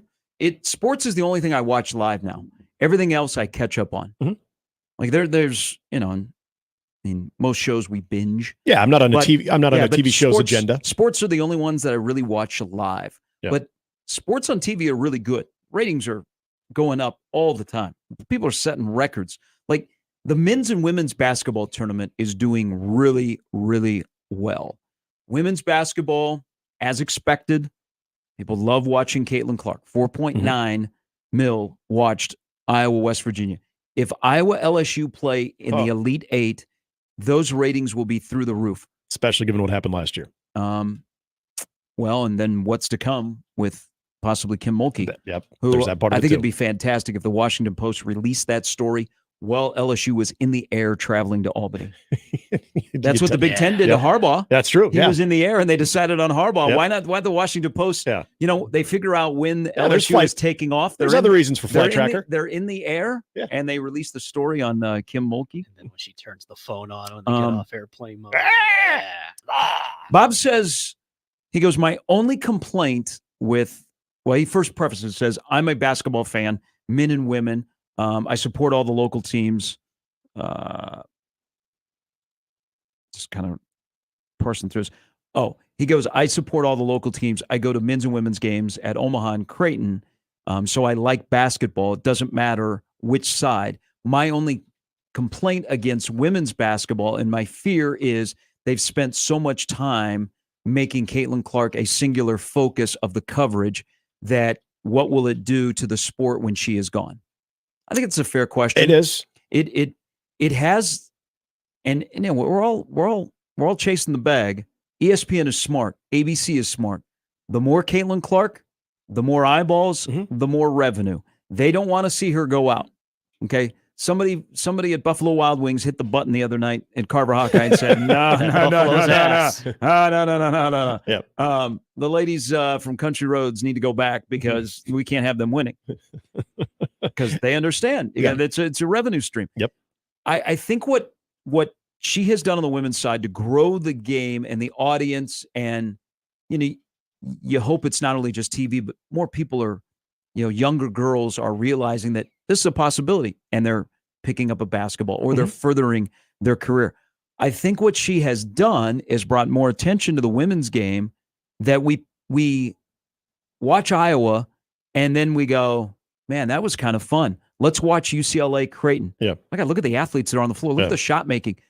Oh, let's watch Kansas. USC Juju Watkins. Yep. Hey, you know what? There's a possibility she's going to be playing at PBA next year. Pass the baton to and her. you started the day by watching Paige Becker. So I get the singular focus, but hopefully the audience has stuck around and they become a fan of women's college basketball, women's sports, that they just don't follow one player. But there is that fear that when she goes to the WNBA, less people will pay attention to women's basketball. Now, in Iowa, I think people will still go to the games. But that's a fair thing that we won't know until next year and the year down the road. And that's why I hope it continues with Juju Watkins. And that's why I hope we continue to promote the players, because my question to that response would be, what would you have them do when you do have a generational talent and you know that it is a draw? You don't want to scale that back. You got to ride that momentum. Yes, it's kind of putting your eggs into one basket, but I would agree with you, Gary. I would hope in the process of doing so, where you have this lineup that does involve Caitlin Clark and the Hawkeyes playing West Virginia, but you also have some of the best players around her and players that are going to be back next year, like a Paige Beckers and like a Juju Watkins, that you have now been exposed to them enough. And then once Caitlin Clark moves on to the WNBA, you will have the same type of exposure and promoting of those individuals and others that come along too. Because this does go down to that trickle-down effect of what you talked about earlier, with the amount of young players, young athletes. We'll say that young athletes that maybe pick up a basketball every now and then, shoot around in their driveway or someone else's driveway, but now they say, I want to be Caitlin Clark. And it's just like when I was growing up and we all wanted to be, I want to make the game-winning three-pointer like Larry Bird, or I want to be like Michael Jordan. And you start maybe pursuing more of that sport because of those players, and they drive you. And all of a sudden, before you know it, with all of the resources that are available and all the specialty camps, you start to develop more of those players, that you see more of them, and that just naturally grows the game, where you have more Caitlin Clarks, more Juju Watkins, more Paige Beckers, and that's great for the game. Now, the other part about the villain, we do have them in the game. They just needed the exposure. Exposure. Thank you. And that's maybe the better way to put it. The other part about the villain, though, and this is why I also think this is a good thing for women's basketball, is I know that I've done this many times, tuned into a game that my team is not currently involved in, but they're playing against a rival or a villain. And you tune in specifically because you want to see them lose. Yep. You want that satisfaction to see them lose. So not everybody who's tuning in to watch Caitlin Clark is all on the 22 train. John writes into the Equitable Bank inbox, I don't like basketball, men's or women's. I don't like Caitlin Clark. Jeez. Ben, all right. Ben tweets at us, Caitlin Clark is the perfect player to center the game around. She is very easily hateable, which draws eyes, and she's talented, which draws eyes. No downside. That's exactly that you have that. It's the polarizing effect. That is the star quality. Yep. Is you love them and you hate them. Most importantly, they're really, really good at what they do. Mm-hmm. All right. Hopefully, this will be really, really good for the next 5 names that are to be announced. Our censored 1620 contest. Yes, the censored 16. Where we give out individuals, get a team in the tournament. About to tell you that somebody has UConn. Yep. They are about to have their name announced. So would you like to do what you do? I will do what I do. Okay, our first name, they will be representing Clemson. Brad Brownell. That will be the name Andrew Duncan. Congratulations to Andrew Duncan. You are now a Clemson fan. Declan McElroy, you are an Arizona fan. You get Arizona. Russell Lockey, L-O-C-K-E, Russell, you've got San Diego State.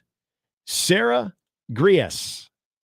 Sarah Grease. You've got UConn. Congratulations, Sarah. And Michael Panther. You've got Alabama. So those are our 5. You've got 5 more during Connor's show, and then 5 more during. Actually, you got 6 during Connor's show, and then we'll have 5 more during Unsportsmanlike Conduct this afternoon. All right. So good luck to those 5 and all 16. The person that has Creighton will be announced on USC this afternoon. That's true. Yes. See, we know. We can look ahead. Just can't tell you. You should just give all 16 names right now. Shit, what are they going to do? Ground you? Oh, they're going to be in Vegas. They're Those gonna guys are going spank to be in Vegas today. It's one less thing for them to have to worry about. Is USC from Vegas? Yeah. Yeah, Josh and Nick are out there. But who's doing middays? I don't know if Josh Are they doing a is midday today. show today? I don't know if they're going to be in place to do it. So it might be the Josh Odson show. And then I know Connor's going to join Josh Peterson and Nick Grimm this afternoon. And then from what I understand, tomorrow is basically from 10 to 6 will be live from the Bunny Ranch. Josh, Connor, and Nick Grimm. How do you not know your HBO? The Bunny Ranch is nowhere near Las Vegas. Well, they can drive up there. Yeah, it's well off the strip. I'm sure there's several establishments in Las Vegas. No, it's a Bunny Ranch is outside of Reno. Yeah. I'm sorry. Well, technically, Maybe I'm it's right. Technically, I'm right. It's well off the strip. Hey, maybe You're right. Maybe it's good for you that you don't know where the Bunny Ranch Yeah, is. that's true. I did watch that show on occasion. We all did. Favorite character? I don't remember names. Air Force Amy? Oh, that's right. Air Force Amy. Yeah. It's a great name. I do remember that name now that you bring it up. She was like one of the main characters, right? Yeah. I didn't have HBO back in the day, but I did. So you heard? But I heard about the show. Oh, okay. Long live, dream on. Because I Dream wanted On to was meet. What was his name? What was the guy that ran the place? He passed away. Oh, yeah. Big dude. I feel like it was John. Yeah, he dated the people that worked there. Yeah. Yeah. They're all like his women's. And he did have he called the madam. The madam was his wife, I think. And then mother. Yeah. Wow. If I remember correctly, it's been a long time since I saw that. What are there, Jimmy? You would know. What? 3 seasons of Cat House on HBO? Looking it up. I didn't have was a kid HBO who- my ass. Yeah, you did. Oh, we had it. We had all of them. Oh, I'm talking about Gary. I think Gary's played it off. He knows. First You episode, saw June it. 16, 2005. 2005? No. Okay. I was the same person that You saw that. on Friday nights where you would try and get Cinemax through the snow. Yeah. Yeah. You were doing that in your 20s? I went and got that live. All right. Cat House ran 9 years from 05. Oh, Really? wow. Wow. Yeah. Is it still open? Yeah, it is still open. Is it? Okay. Because I was in that part of the country this summer Okay. in the Sacramento area, Lake Tahoe. They do advertise. Oh, okay. Yeah. Good. On bus benches. They just don't have a show. That show had to do wonders. They for their could sponsor business, our though. show. Okay. Dylan Travis going to join us here in about 10 minutes. Quick break. We'll come back with more. Wait till you hear what I'm about to do. I know. I just saw what it is. 1620, The Zone. Let's say you're making a trip out to Lake Tahoe this summer.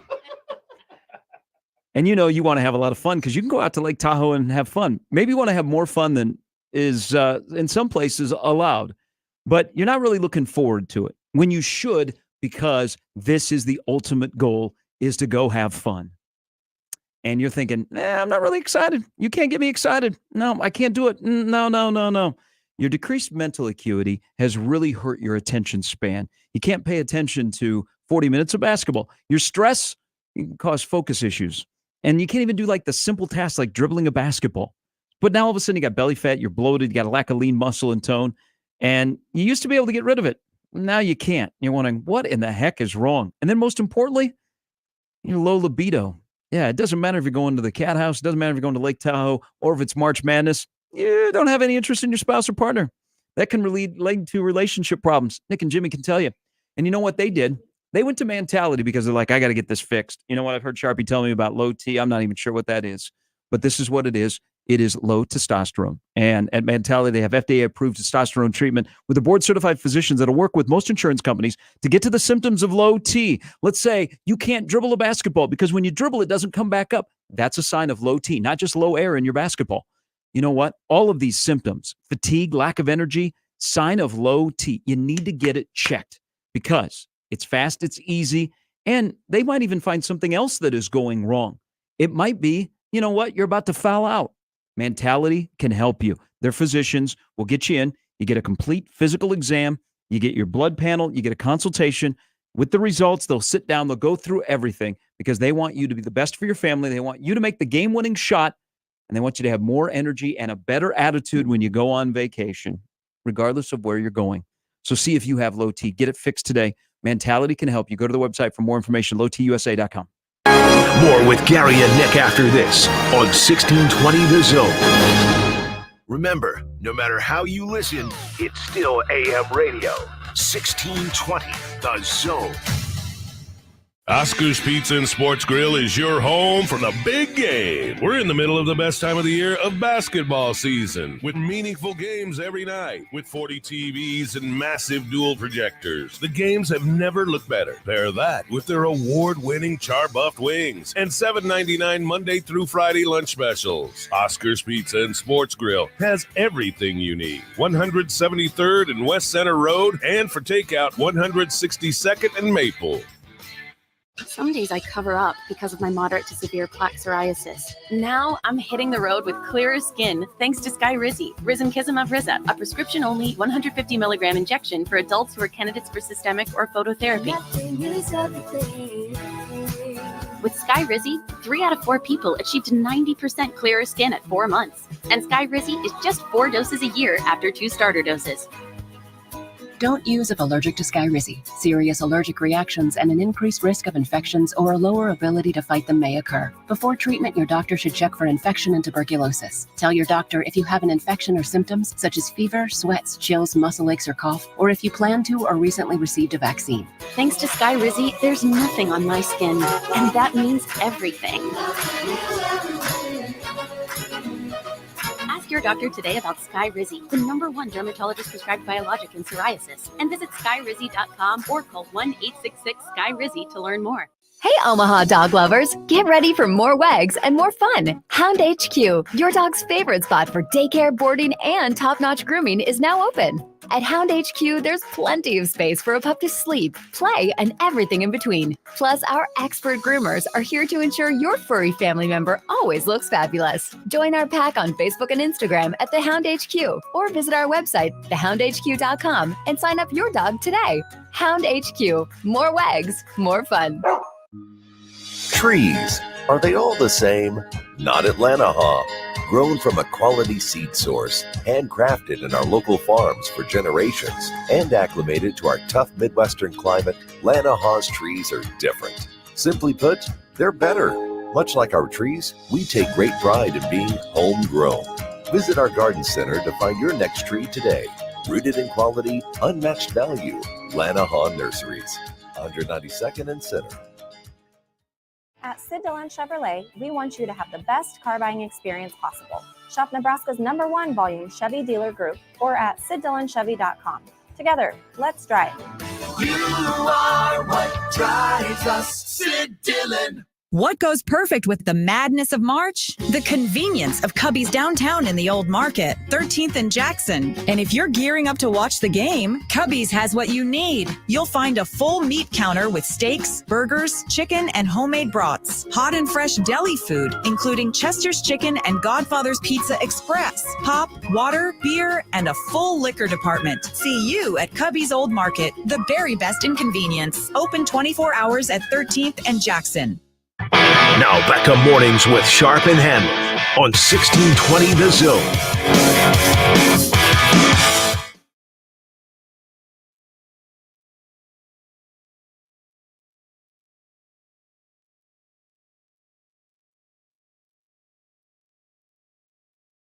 All right, let's wrap up the hour with our friend, Michigan Lance. Good morning. Oh. Good morning, boys. Hey, how you there doing? he is. We're good. Good. How are you? Good. You guys are having a nice morning, man. You guys are, Gary. You know a lot about that bunny ranch, huh? You and some former Nebraska coaches, huh? You guys know a little bit about it. Whoa. Huh? That second part, I have no idea. What? Yeah, can you enlighten us? You might, yeah, man. Hey, man. If you jog up your memory some years back, you'll remember. Can you give us a sport? Huh? Well, man. Hey, man. Now we'll talk about that off here. I'm not about to get into all that, man. Y'all do your own research. Okay. I'm not about to. Okay. I'm not about to blow up the spot, but as much as I did already.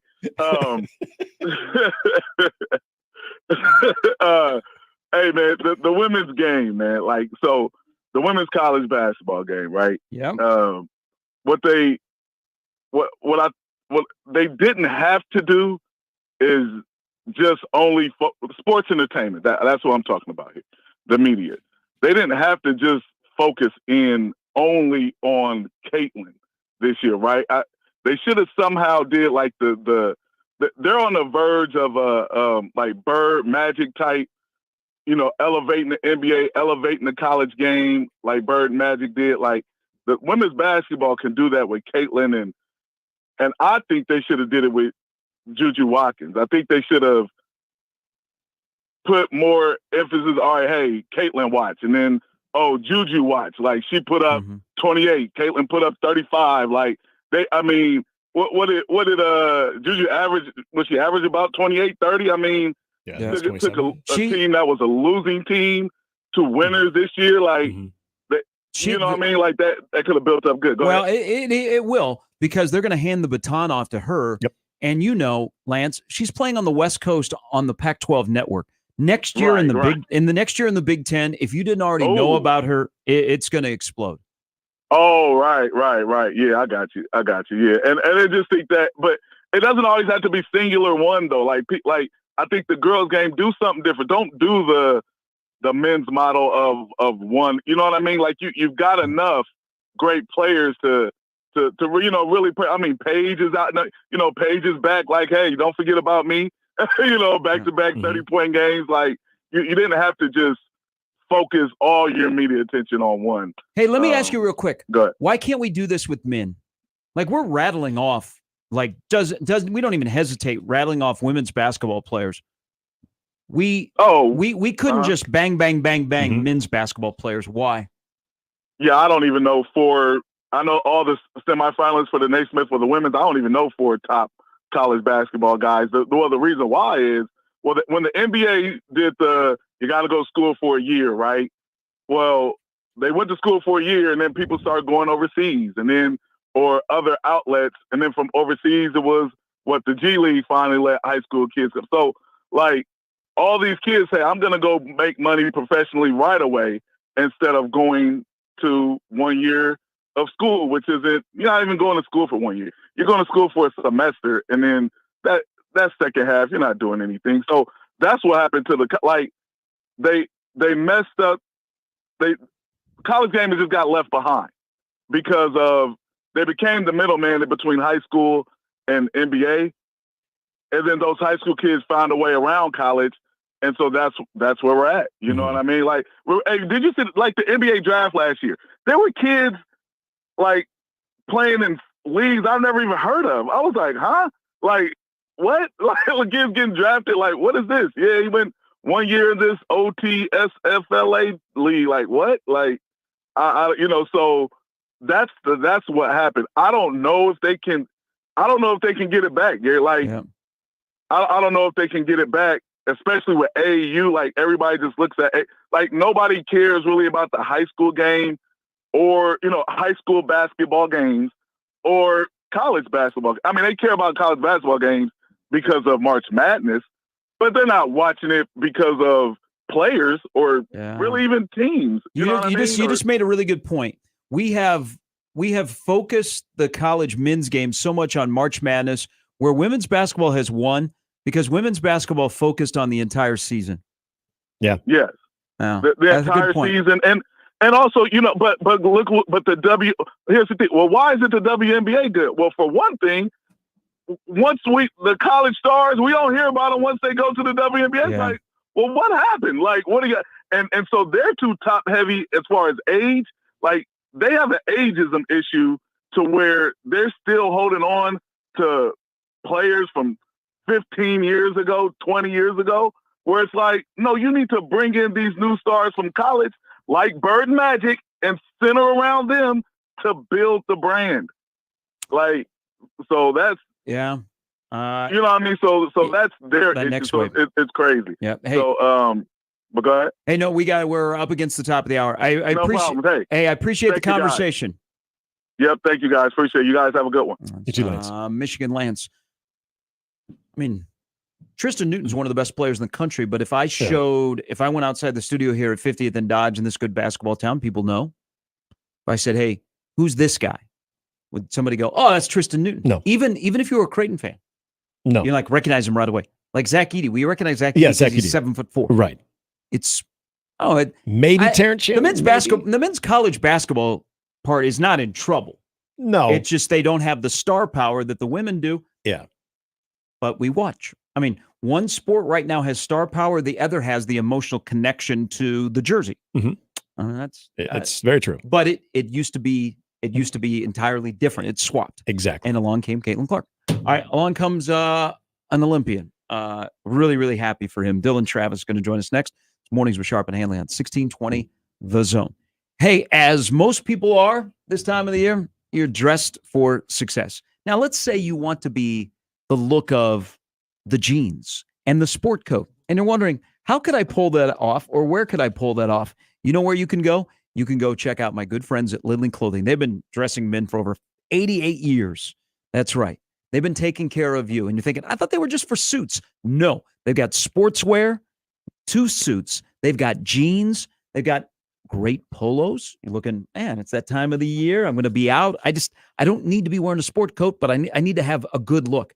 They can help you. If they can fit me, they can fit you at their location, 132nd and West Dodge in the Linden Market. And now even more so, they're taking the big jump to take care of all of us. You already know when you walk into Lindley Clothing, they've got Bugatti, Samuelson, Jack Victor. Well, go right next door and you'll find out where the next phase is. Well suited. It's easy to shop. They've got something for someone in your life. Prom is coming, graduation. You've got spring weddings. Does your son need a new suit? Does he need a new look? Do you need a new look? Why rent when you can own at a great price right now? Check out Lindley Clothing and Well Suited. They're right next to each other. They've got something for everyone, and it starts with the top-notch customer service from John, Marlene, and the entire Lindley Clothing family. Check them out today, 132nd and West Dodge in the Linden Market. Mornings with Sharp and Handley on 1620 The Zone and 1620thezone.com. Live from the Host Coffee Studio, this is 1620 The Zone. 1620 The Zone. Traffic.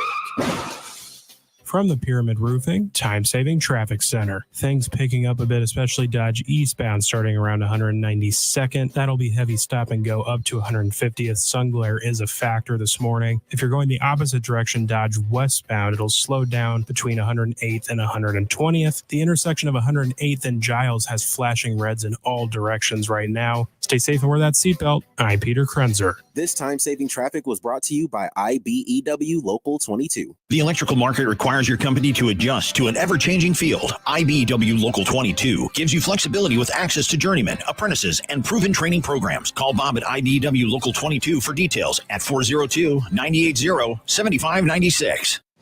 Betting on your favorite sporting events just got a whole lot easier.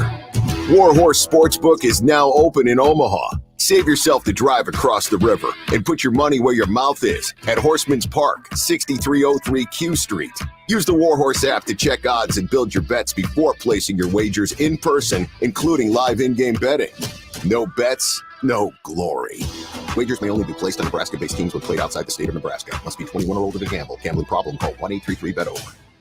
Oscar's Pizza and Sports Grill is your home for the big game. We're in the middle of the best time of the year of basketball season, with meaningful games every night, with 40 TVs and massive dual projectors. The games have never looked better. Pair that with their award-winning char-buffed wings and $7.99 Monday through Friday lunch specials. Oscar's Pizza and Sports Grill has everything you need. 173rd and West Center Road, and for takeout, 162nd and Maple.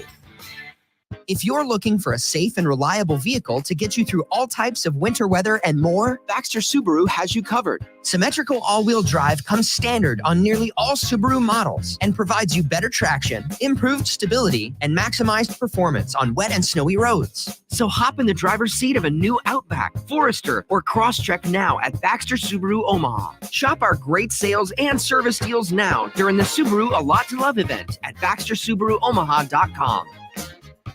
If you have a large amount of gold or precious metals and want the best price with no waiting, Saul's makes it easy and fast. Any amount of gold, silver, or jewelry, no limit, immediate payment. Saul's Jewelry and Loan. Hey, it's Happer for the FanDuel Sportsbook, and we are post-first weekend, which probably means your bracket is busted. But no need to fear. FanDuel is here for you. You can bet on every game of the tournament. So whether you're betting on UConn to win the national championship or someone more local to win the national championship, you can do that. Or each individual game, point spreads, money lines, and so much more available for you on the FanDuel Sportsbook. Right now, new customers get $200 in bonus bets if your first $5 bet wins. So take a look at our games for this weekend. Plenty of options for you. Great matchups all across the board. You win your first $5 bet, and that's $200 in bonus bets for the rest of the tourney for you. All you have to do is head to FanDuel.com/Happer and bet on college hoops until they cut down the nets. FanDuel.com/Happer. 21 and over, present in Iowa. First online real money wager only. $10 first deposit required. Bonus issued is non-withdrawable bonus bets that expire 7 days after receipt. See terms at sportsbook.fanduel.com. Gambling problem? Call 1-800-BETS-OFF. Tickets for less. Best seats, best prices, no service fees. Shop ticketsforless.com. KOZN Bellevue, Omaha, Council Bluffs. This is 1620 The Zone. And we're back. Mornings with Sharp and Handley. Here's Gary, Nick, and Jimmy on 1620 The Zone.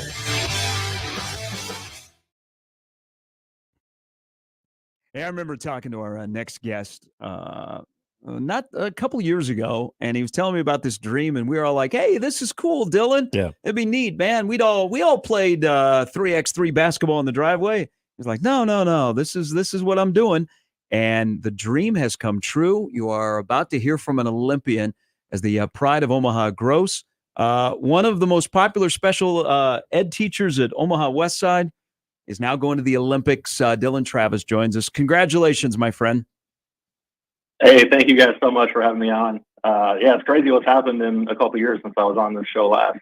So, because not all of us can be Olympians or have this kind of a dream come true, what is this like? Because I just said Dylan Travis, Olympian. I didn't say Division II champion in 2015 with the Mocs at Florida Southern. Mm-hmm. I said Olympian. What's that feel like? I mean, it still doesn't even feel real, honestly. Obviously, it's a huge blessing, and a lot of work has gone into it. And I always knew I wanted, coming from growth, like, even back then, I knew I wanted to play overseas and play professionally, like what I always thought would be 5-on-5, which I did. I played, after Florida Southern, I played 4 years professionally overseas in Germany and Australia. And then, COVID shut down my season, and that's how I got started at West Side and got introduced to 3x3 through Mike Rainovic over at 3Ball USA, and have been doing that ever since. So now here I am, an Olympian. That's crazy. So subtle. Yeah, it's another walk in the park. Dylan, I think the last time I talked to you at a different radio station, this was when you had 3Ball Omaha, and there was the big showcase going on. And I thought it was so fascinating to hear about the transition of what you're used to with 5-on-5 traditional basketball to where this becomes not only something that you get interested in, but something that you realize that you can make money, something that now has turned into where you can be an Olympian. And for people who haven't heard that story of the transition and where this kind of came to be for you and getting in the circuit, can you kind of take us back to that transition? Yeah, it started in 2019. I had just finished up, my Australian season. I was gearing up to go back to that for 2020. COVID happens, it shut down the season, so I start teaching at West Side, and I just do 3x3 on the side through Mike Rainovic and the 3Ball Omaha team. He started a team here in Omaha with Mitch Hahn, Malik Ulicheweki, Trey Barsley, James Parrott, all really good Omaha players. Mm-hmm. And we were just playing locally on the Red Bull circuit, traveling to Chicago, LA, Atlanta, leave after work on a Friday, play Saturday, play Sunday morning, come back Sunday night. If you won a tournament, you'd win $800 or whatever a piece. So it was more just, to be around basketball. It was like a hobby. It was for fun. But Mike always said, like, you can play on the world tour. There's tournaments all around, like Asia, Europe, Middle East. It's an Olympic sport in Tokyo, and now it is in Paris. He's like, you can be on the national teams, with the Olympics, the World Cup, the America Cup. And I always thought he was crazy, to be honest. I'm like, I'm cool just flying out to Chicago on a weekend and playing. Yeah. But literally everything he said has happened. And I don't play for the Omaha team anymore. I went to Team USA. They offered me a contract, and that required me to take a huge leap of faith around this time last year and quit teaching and go full-time basketball because of the amount of time it took to be away from school with all the travel. Yeah. And it paid off. I had a really good year on tour. We played all around the world, like 20 different countries, and then played with the Pan American Games, Team USA, America Cup, and World Cup, and now the Olympics. So that's kind of the story. Dylan Travis joining us. Dylan graduated from Gross, played basketball at Florida Southern, also at Midland, and then was teaching at Westside, also was an assistant under Jim Simons. So you brought up Mitch Hahn, and so I talked to Mitch a lot as a former Omaha guy, and he can't give up 5-on-5. Like he likes playing 3x3, but he'll get that call from a random country, and the next thing I know, Mitch is off somewhere to play 5-on-5, and he goes, "Man, it's tough to give up 5-on-5." How tough was it for you to make the transition from 5-on-5 to 3x3? Yeah, it was really tough. Still, I get calls every January from my teams in Australia to come play, to be their import. And, it's, I miss the transition part of things, running up and down. 3x3 is so different with it being a half-court game, and it's so physical. But honestly, like, I'm making better money playing 3x3 this past year on tour than I did playing 5-on-5. And, you get to see so much of the world, like you play in Hong Kong for a week, and then from Hong Kong you go to Japan, and then Japan you go to Europe for a week, so it's like a 3-week trip. You come home for a week and then you repeat in some other part of the world. So it's like a good balance where overseas, you're kind of stuck in one country for 9 months straight. So I like that part of 3x3 for sure. Hey, so around the world, this has really taken off, and it started to take off here in the United States. Have you noticed the same thing? And like, what's the next step for 3x3 to become a big deal in the U.S.? Yeah, it's getting some traction here in the U.S. Like just at our Olympic trials for the camp, I mean, there's like 5 or 6 G League guys there, all on 2-way contracts or 10 days. Starting NBA center was there, so like guys are wanting to play it. My teammate is Jimmer Fredette, who obviously was drafted by the Kings and was NCAA Player of the Year. So like a lot of good players are wanting to play, I think, because of the balance and stuff. You're not required to be gone from home that long. But yeah, still most of the tournaments are in Europe, Asia, Middle East. USA Basketball is putting on a tournament in April. In Springfield at the Basketball Hall of Fame, we're going to the Final Four to play at the halftime of one of the Final Four games here in a couple weeks. So just trying to grow the game here in the U.S. Still, hopefully the Olympics will help with that too. I'm glad you brought up Jimmer Fredette because, and almost kind of Gary's question of what the next step is to continue to grow the popularity of it here in the United States. Is it the recognizable college names that can help as well when you kind of see some of these guys that are trying out, guys that are going to be a part of the 3x3 circuit, and you have maybe some recognizable college names on top of, guys like you that played Division II that are well suited for both the 5-on-5 game, but also can flourish in the 3-on-3 game. The name recognition, can that help as well? Yeah, for sure. There was a rumor that Duncan Robinson and Jay Crowder were going to be at this tryout too. And I don't know what happened with that, but yeah, there's definitely name recognition will help. It's just, it's a good game for, guys that, come from smaller colleges like me. Just a good avenue to, you can still carve out a pro career doing it and see a lot of the world. And even guys that, are like Jimmer's age, a little bit older, at 34 years old, that have families. Like, you don't have to be gone for 9 months straight. Like, he was tired of playing in China for that long. So now, guys that are towards the end of their careers that are big time players, I mean, I think it's a suitable option for them. And I know Jimmer did a big thing in Sacramento this summer with 3x3. So he's one of your teammates in the Olympics in Paris this summer. You've got Canyon Berry, who is the son of Rick Berry. Does he, I think I saw a video, does he like his dad shoot free throws underhanded? Yeah, he does. It's so funny. Every tournament we go to, the reactions that you see from the crowd of the players that you're playing against, it's hilarious. So he doesn't miss them, though. No, he does not. So you have Kareem Maddox, who the last time I knew of Kareem Maddox, he was the video coordinator for the Timberwolves. And now he's going to the Olympics to play with you and then yourself. So for people that are kind of getting to figure out what 3x3 is and how it works, and it's not just what we all played 3-on-3 in the church league or whatever. Or hoop it up.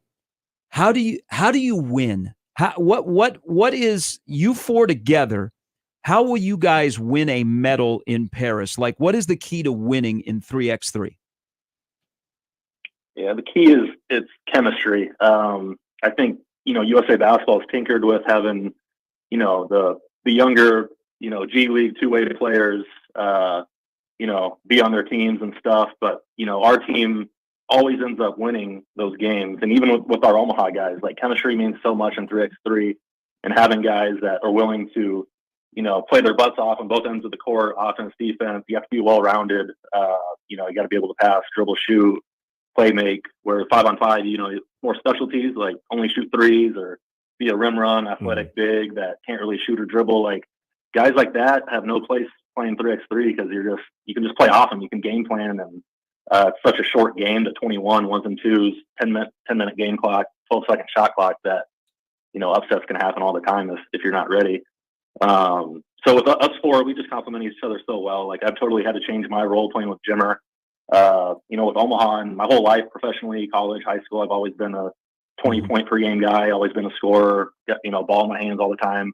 And then going, playing with Jimmer and Canyon, two guys that, both have been in the league. I've become like a role guy, playing defense. I've been screening a lot, kind of being the utility guy, making shots when I need to. And then, I don't know, it's just chemistry that we have. I just know what everyone's doing at all times, and our willingness to buy into both sides of the court that's led us to a really good 2023 and our Olympic selections. So, Dylan, I've always found this interesting with anybody that is going into an Olympic year and going to be a part of the Olympics, whether it's the Winter Games or the Summer Games, and knowing that there is a pretty structured routine that you have in front of you after everything is announced. So what does it look like for you between now and then, and what do you anticipate? What do you know when it comes to training, when it comes to preparations for the Olympics? Yeah, we'll start up in April at the Final Four, and then we're pretty full on going from there, just from tournament to tournament. But, I've been home our season got done in mid-December, so I've been home all January, February, March. So just every day, 2 days pretty much. In the morning, I'll get my workout in at the factory or going vertical. Mike Mackey and Adam Barnes have been great with gym time. So working out with them. Then I go to the weight room, get that stuff in a little bit after that. And then at night, I'll go up to Westside and get shots up on the gun. They haven't canceled my badge yet at Westside, which is nice of them. So I can still get in there. So that's pretty much the routine day in, day out.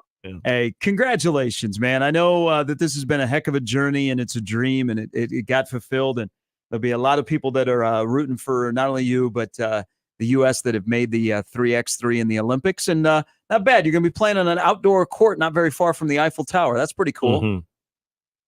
Hey, not bad for a kid from South Omaha, man. It's crazy. Hey, it's a lot better than that auxiliary gym running practice for Westside, isn't it? Hey, that blue gym is crazy, man. Yeah, it's a little different. Hey, but I really enjoyed my time at Westside, man. Working with Jim was great. Hey, congratulations, man. I'm looking forward to this. I can't wait to see the Olympics and how you do. Hey, appreciate it, guys. Thanks for having me on. Big fan of the show. That's Dylan Travis, who will be in the Olympics with Jimmer Fredette. You didn't ask him if he could go. Yeah, you can reach out to him later. I texted him. Yeah, it's like, hey. He ghosted me. I think he blocked me. That'd be awesome. So we don't got a lot going on. So, like the 3x3 from the college at the Final Four, I wonder, so let's say Creighton doesn't make it to the Final Four.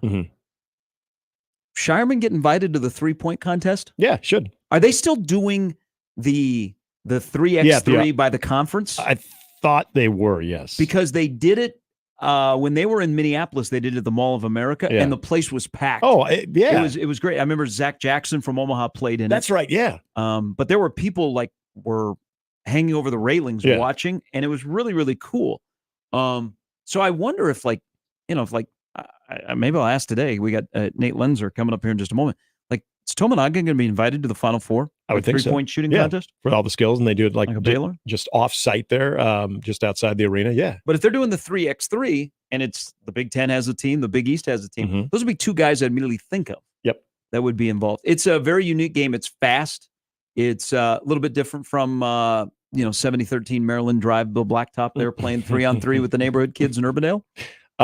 We were. I'm sure you guys had shot maker. You guys had Hoop It Up as well, right? Because that was a national thing. Yeah, it was not as big as it was at the time here. Yeah, because in fact, I remember maybe one of the last great memories at Oakview Mall was when they had the parking lot reserved for a Hoop It Up tournament when I was in high school. Wasn't that a big Nancy Lieberman Klein thing? Yes, it was. Yeah. When she was involved with the racers. Mm-hmm. And I don't know when it just went away. But the last that I remember of Hoop It Up where any of my friends were involved would have been right around 95, 96. And then I just don't think it was a thing. But for a good 5 years, it was really popular. It was. It took off across the country because Sports Illustrated did a huge story on it. The Gus Mack roll up in Michigan still happens every year. And they tried to expand that across the country. And Hoop It Up was everywhere. Yeah, it was. But it did, it had a brief run. You're right. Yeah, I mean, and it was really popular I remember you'd go to different states and they'd be wearing like a Hoop It Up Kansas City, so it was everywhere. But yeah, what was great about it is Oakview Mall, bring back Hoop It Up. I know. Yeah, see now Oakview Mall, the new buyers. Come on, we can resuscitate this thing. This was a lot of fun. We could go play Hoop It Up and then go in and have a beer and watch a ball game at Champions. There you go. If there's a sports bar in town that does not exist that I hear more references to it, because I liked it as well. It was the first place where I ever saw like a bunch of TVs together. They didn't have the wall of TVs, but they had like the box. Was this a chain? It was at Oakview Mall. Okay, because I remember Champions. I was wondering. Champions at Oakview Mall was great. It was a huge sports bar. It had like great TVs, good food. So they had one. It was if you were coming from Lincoln to Omaha, and you were like, maybe, like I remember every time we come and do a game on KLIN, a high school game, we'd always stop at Champions. Yeah. After the game. It was like a must place. And on the lower level, right next to, I believe it was the Dillards. It was right there inside of the door. Yeah, but you could walk right in. You'd have to actually go into the mall because it had a door in there. They did have one as recent as 2012 in Skokie in Evanston because I ran my first half marathon in Chicago, and after we were done, we went and watched the rest of the NFL games at that Champs, and it was so exciting. I'm like, oh my God, I'm back at the Champs. And they had a great champ. You're at Champs American Sports Bar. Yeah. Champs Americana. I do Champs remember Americana. They had the Rio Grande chicken sandwich, was one of my favorite things in the world. And what was so fun about the Oakview one is on Christmas Day night, it was $5 at the door, $1 you call it's on everything. Oh, that's why they went out of business. It might have been, and it was a big party night. Take home a stocking stuffer or two. Nate Lenzer from the Nebraska basketball staff is going to join us next. Thoughts on this season that has come to an end, and then what is ahead for Nebraska in the portal and recruiting and all of that. Nate's coming up next on 1620 The Zone. Hey, you want to go see, the spring game for Nebraska football coming up at the end, actually 1 month from today on April 27th, or you're thinking about the fall, that big Colorado game when LeVar Ball rolls in with his Buffaloes coming up on the second week. Well, start thinking ahead, and Tickets for Less is the place for you.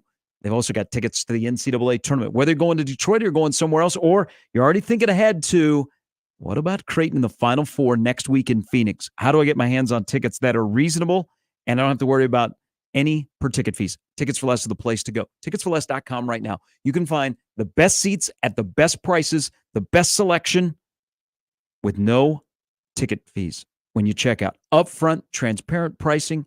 It's the best. Customer service top-notch as well. So the best events, the best shows, concerts, anything.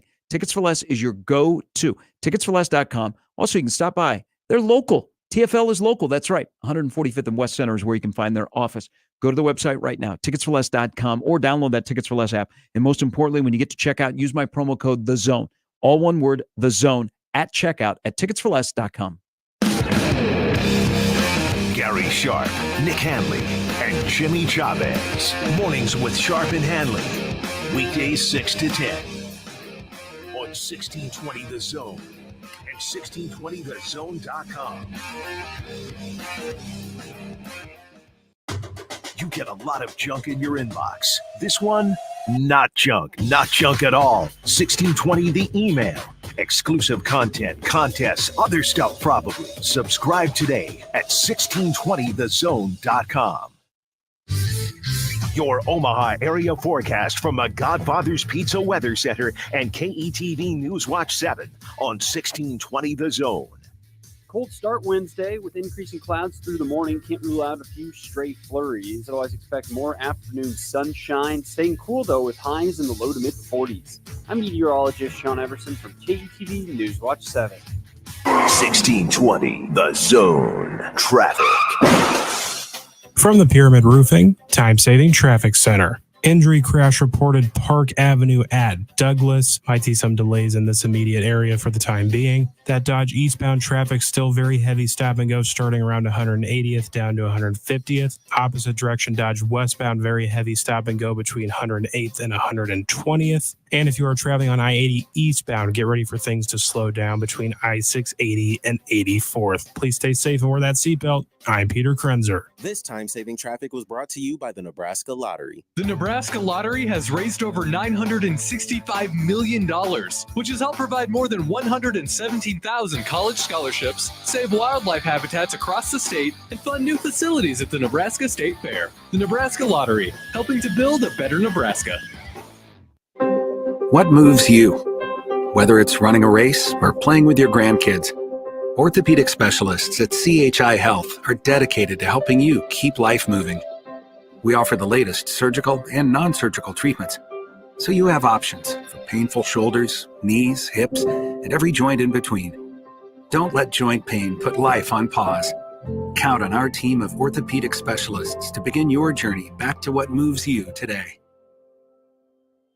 It's the most time-honored tradition to start the weekend, grabbing a cold one from a local Nebraska brewery. Let's be real here. It's cold outside, and you don't want to drink the same boring beer as those Hawkeye fans. Drink Nebraska brewed beer, cider, or seltzers instead. Each week, we're putting the spotlight on a unique Nebraska brewery with One Beer Friday. Share your brew on social media with the hashtag One Beer Friday, and you'll be entered to win a $25 gift card to a local Nebraska brewery. Nebraska is the good life with great beer. Click nebraska.beer to learn more.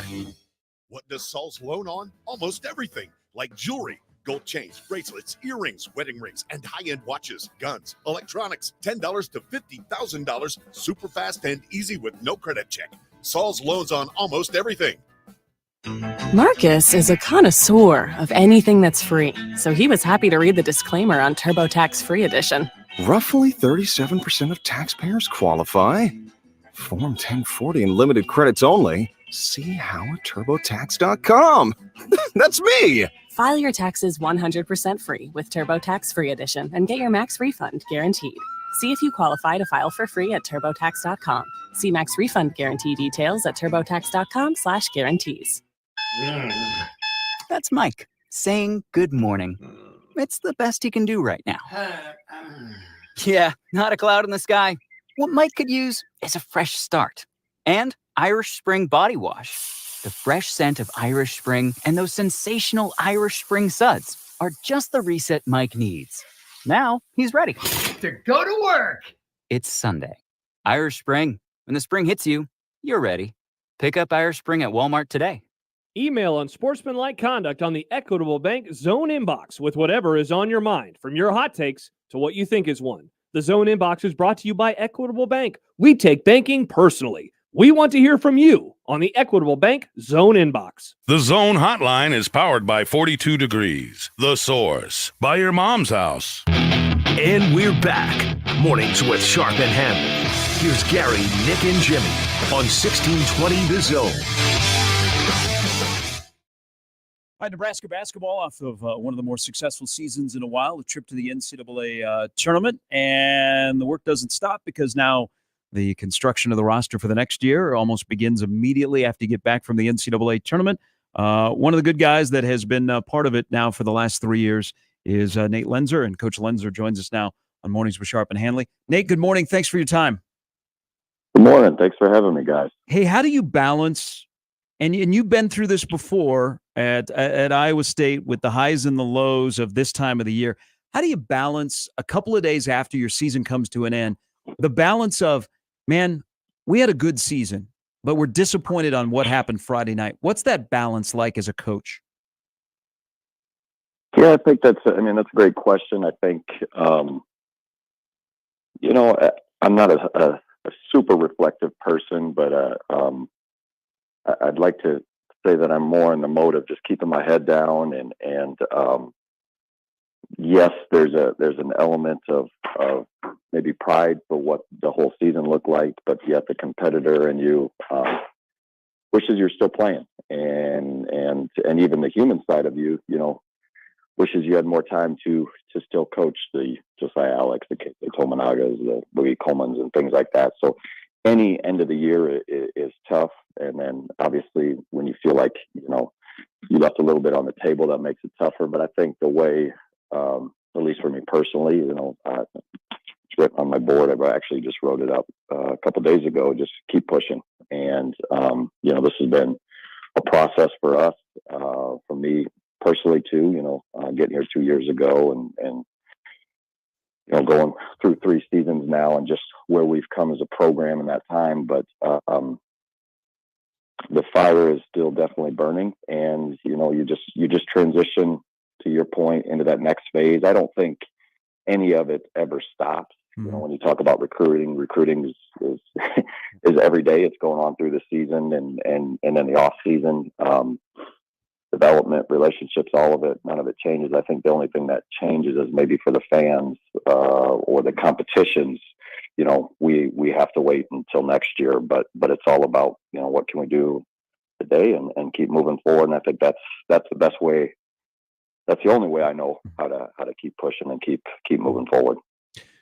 Coach, we saw this thing come together, through the eyes of being fans and covering this team rather early, but I get the feeling you guys knew you had something a little bit more special, maybe earlier in the process.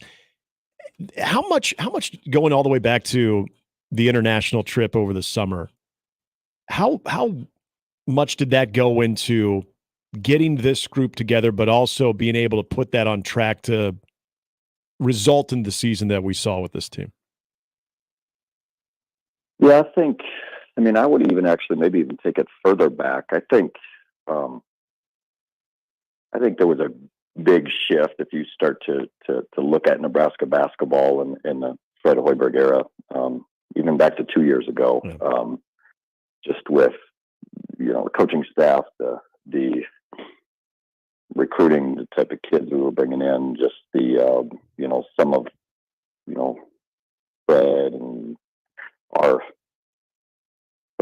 philosophy of how we're going to play, how we're going to compete in the Big Ten level, all those fun things. Going back to the and Griesel and Emmanuel Bandamel and Juwan Gary were a big part of even that shift, right? If we kind of talk to that. So I think that all started, at this time 2 years ago, when we were recruiting those guys and then bringing in, Coach Howard and Coach Ziegler and just all of that. So, I would go even further back from Spain about,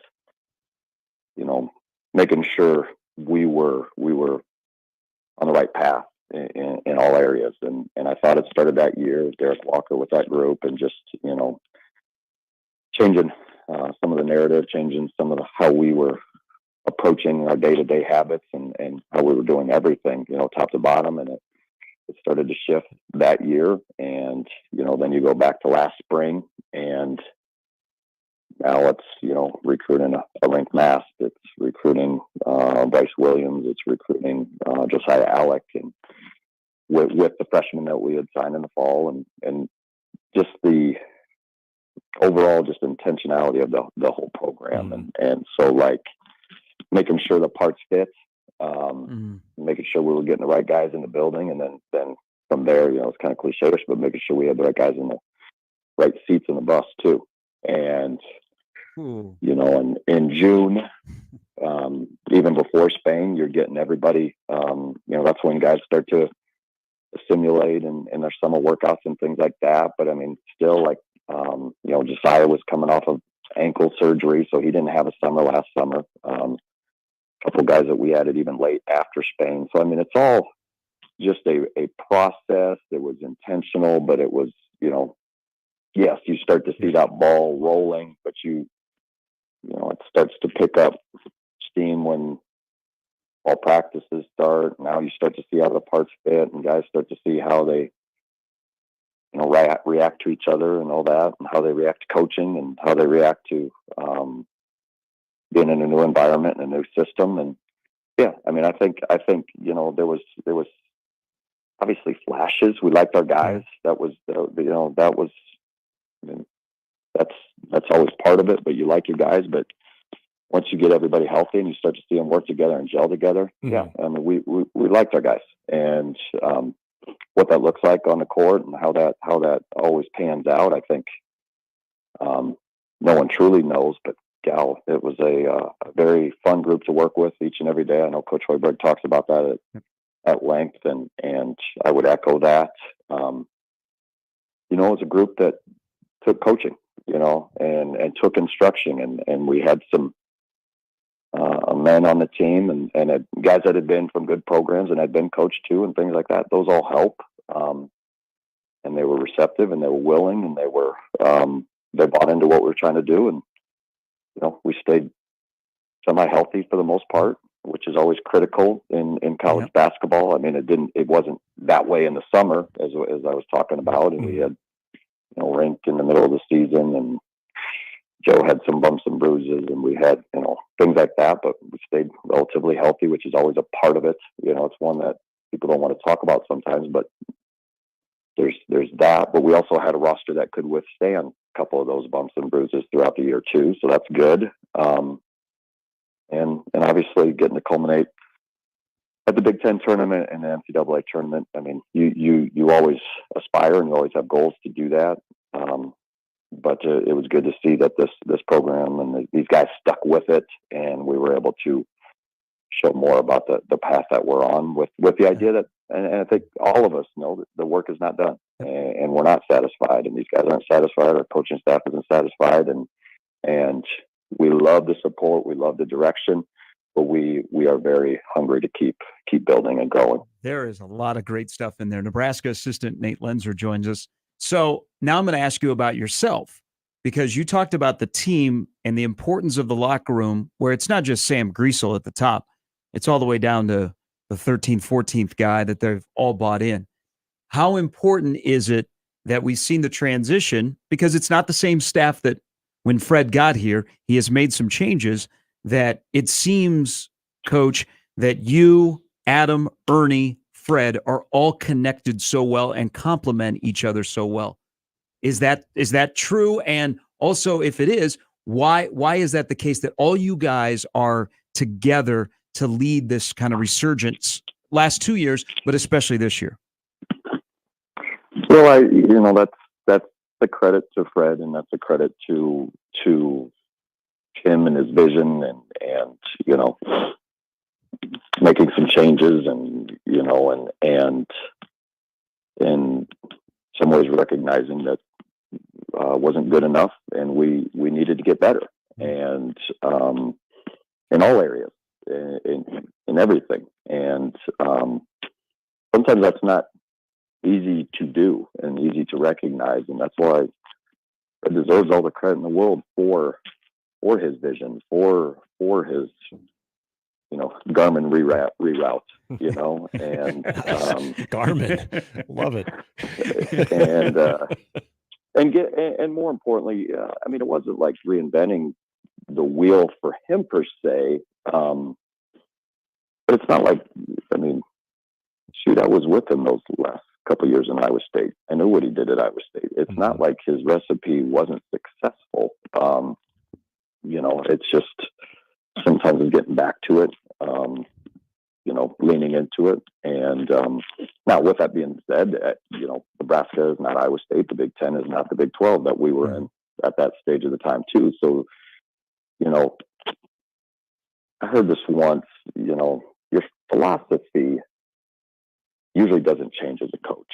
You know what I mean? It's who you are, what you believe in is usually not going to change. But there is an element of, depending on the players and maybe the players you're getting or the players you have, your system may tweak a little bit from year to year, situation to situation, if that makes sense. Yeah. So, I mean, if you believe you're going to play, if the ball is going to hit the paint, if you've got Russell Westbrook, he's going to drive the ball and you're going to construct your offense that way. If you got Joel Embiid, you're going to hit the paint through the post up, so the philosophy is still hitting the paint is the same, but maybe it looks a little different based off of your personnel.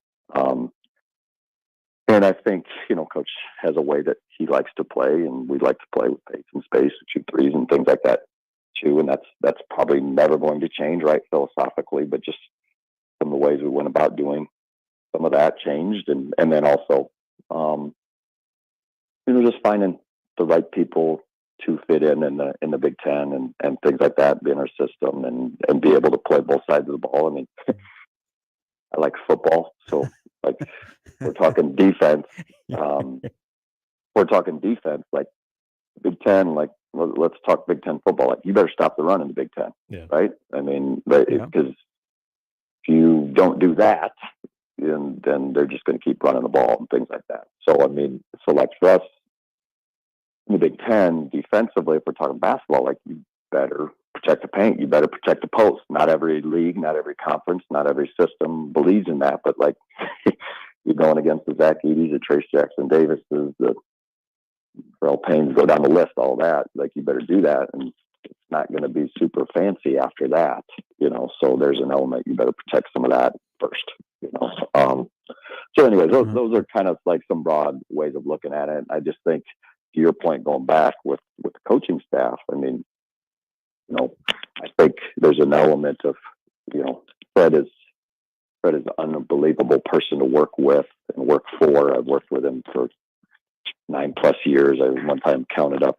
the number of games. You start talking NBA, I mean, it's 350 plus that we've been together. So we've been together in a lot of different places, a lot of different situations. And I've been with a lot of different now coaches and different coaching staff with him. But this mix, this blend, this variety, even with our coaching staff, just has a way of complementing each other very well, and timing and fit and situation and all that. It's come together well, and I just think the ability to be able to work together but also be able to model what being a part of team looks like, that can trickle down to your players as well. And that also makes it easier for your players to see, not that we have to all be the same, but that we can work together and we can all still work towards a common goal. And that there's an element of role definition where this guy does this and this guy does that. And everybody shares in the success of it too. We can't all be the quarterback, right? Like there's got to be some linemen, there's got to be some receivers, and everybody's got to do their job, and they got to lean into what they are doing and to make the whole thing fit. And I think, to your point, we got a good group here, and that even extends past the guys that everybody talks about. That's even our video coordinator, our player development guy, our secretary, our GAs, our managers. Like we and Fred specifically has assembled a very good group in our program, and a lot of people that that don't get the same notoriety that maybe Fred does and our coaching staff does. Coach, a word that we used about this team a lot was connected. And we know that you guys have just gotten through a lot of your player evaluations and player meetings, and it's on to that next phase of this roster. And the transfer portal is always going to be a big part of that. We know Nebraska now has 3 guys in the transfer portal, but when you think of that connection throughout the season, maybe what has changed the most is, we use this in football and every sport, is being able to re-recruit your roster and that retention. How big of an in-season thing is that, as well as kind of collecting yourself after the season and trying to take inventory of who you feel strong is going to come back and who you're kind of worried about. I mean, in season, is that a major topic amongst the coaches, though, of is this person happy? Do we feel like this person's involved? Is this person, are they connected with everything we're doing? How does all that work, especially these last couple of years where we've seen the transfer portal so volatile? Yeah, I just think in general, like basketball, portal, football, athletics has changed so much. And it's, shoot, I was a fan once too, right? I mean, I grew up, my dad was not Shaquille O'Neal or whatever. And like, it's, you know, or my dad wasn't Bill Musselman and all that fun stuff, you know, like Bill Musselman, you know, and good on you. But my point is, like, things have changed. I mean, and this is my, I think, 21st or 22nd year of coaching. I've been at Southern Miss, I've been at Iowa State, and now I've been at Nebraska. I think 11 of those years of coaching in college. And oh my gosh, the way to recruit is so different than it was when I was with Larry Eustace back at Southern Miss. I mean, it's so different. Just in general, rosters are going to turn over in college basketball and in college athletics, just the way the rules have allowed themselves. You know what I mean? I think that's the way I think. And that doesn't mean that you have to like it or you have to, agree with it. But like, at the end of the day, that's they have allowed college student athletes the freedom to look and explore and to find the best situation for themselves, if that makes sense. Yeah. And I would go back to myself. I grew up in Cedar Falls, Iowa, went to Iowa State. In my first semester at Iowa State, my parents went to Iowa State. I knew I was going to go to Iowa State. And in my first semester, I was homesick and wanted to leave a place that I knew very, very well, as an example. And so there's that. And think about how many 18 to 21 or 22-year-olds change majors too. Yeah. So like, just think in general, I think the best way is take a step back and just look at in general, 18 to 21-year-olds, if you're a adult that wants the good old days or whatever those look like, and then put yourself back into what we were all like at that age. You know what I mean? And all the things all the decisions and the changes and, the girlfriend or boyfriend we thought we were going to marry that we didn't marry, and all those, how those things changed. Right. You know what I mean? Like, as an example, like I know that's not what we're talking about, but in some ways we are, though. Like, that's like these kids have choices, just like these programs have choices. You get one shot at this, and we all want people to stick it out. And we all want people to stay at our school because that's how we are as fans and as people. But we also we also love it when those guys transfer to us. You know what I mean? Right. Like, so, right. So like, it's kind of that's how it all is. You know what I mean? So I think the best way to look at it is, instead of like maybe being consumed by it, is how, I don't know. You recruit the best people for your teams, and sometimes those situations can change. But while they're in your building and while they're in your program, you treat them, in my opinion, the best possible. Yep. Now, that doesn't necessarily mean that everybody gets to play or everybody gets to play when they want to play, right? Like, this is not like youth basketball or camp basketball where 1 through 5 we sub, blow the horn, and now 6 through 10 come in, right? So like, this is competitive sports. So like, look, nobody wants people to leave, but yet also, like, there's an element, and maybe this is, taking my reroute as a G League coach. For example, I was a head G League coach, Windy City Bulls inaugural season. I had 27 different players in a 50-game season. So like, and shoot, for a couple of years with the Bulls, we weren't really trying to win. You know what I mean? So we had guys coming in and out, and we were trying to see who would fit and wouldn't fit. So like, maybe that's desensitizing me a little bit. Like, transfers is a little bit a part of this, and like, For me personally, I don't know what the window is going to look like. And that's an element. Like with these, it could be a 1-year deal. It could be a 2-year, it could be 5. But like at the end of the day, I do know Coach Hoiberg, our staff, we're going to pour into these guys while they're here and they're in our building. And we're going to be honest. We're going to be direct. We're going to treat them. I mean, we're all family men. We're going to, have tough conversations, but we're also going to try to treat these guys the right way. And whatever that window looks, and while they're here, we're still going to coach them to the best of our ability. And then whatever ends up happening, in this time, in this spring, I think that's how we look at things. And then ultimately there's an element of, okay, coach is going to meet with these guys and reevaluate where they're at, tell them, and if this is what you want to continue to do, then do. But like,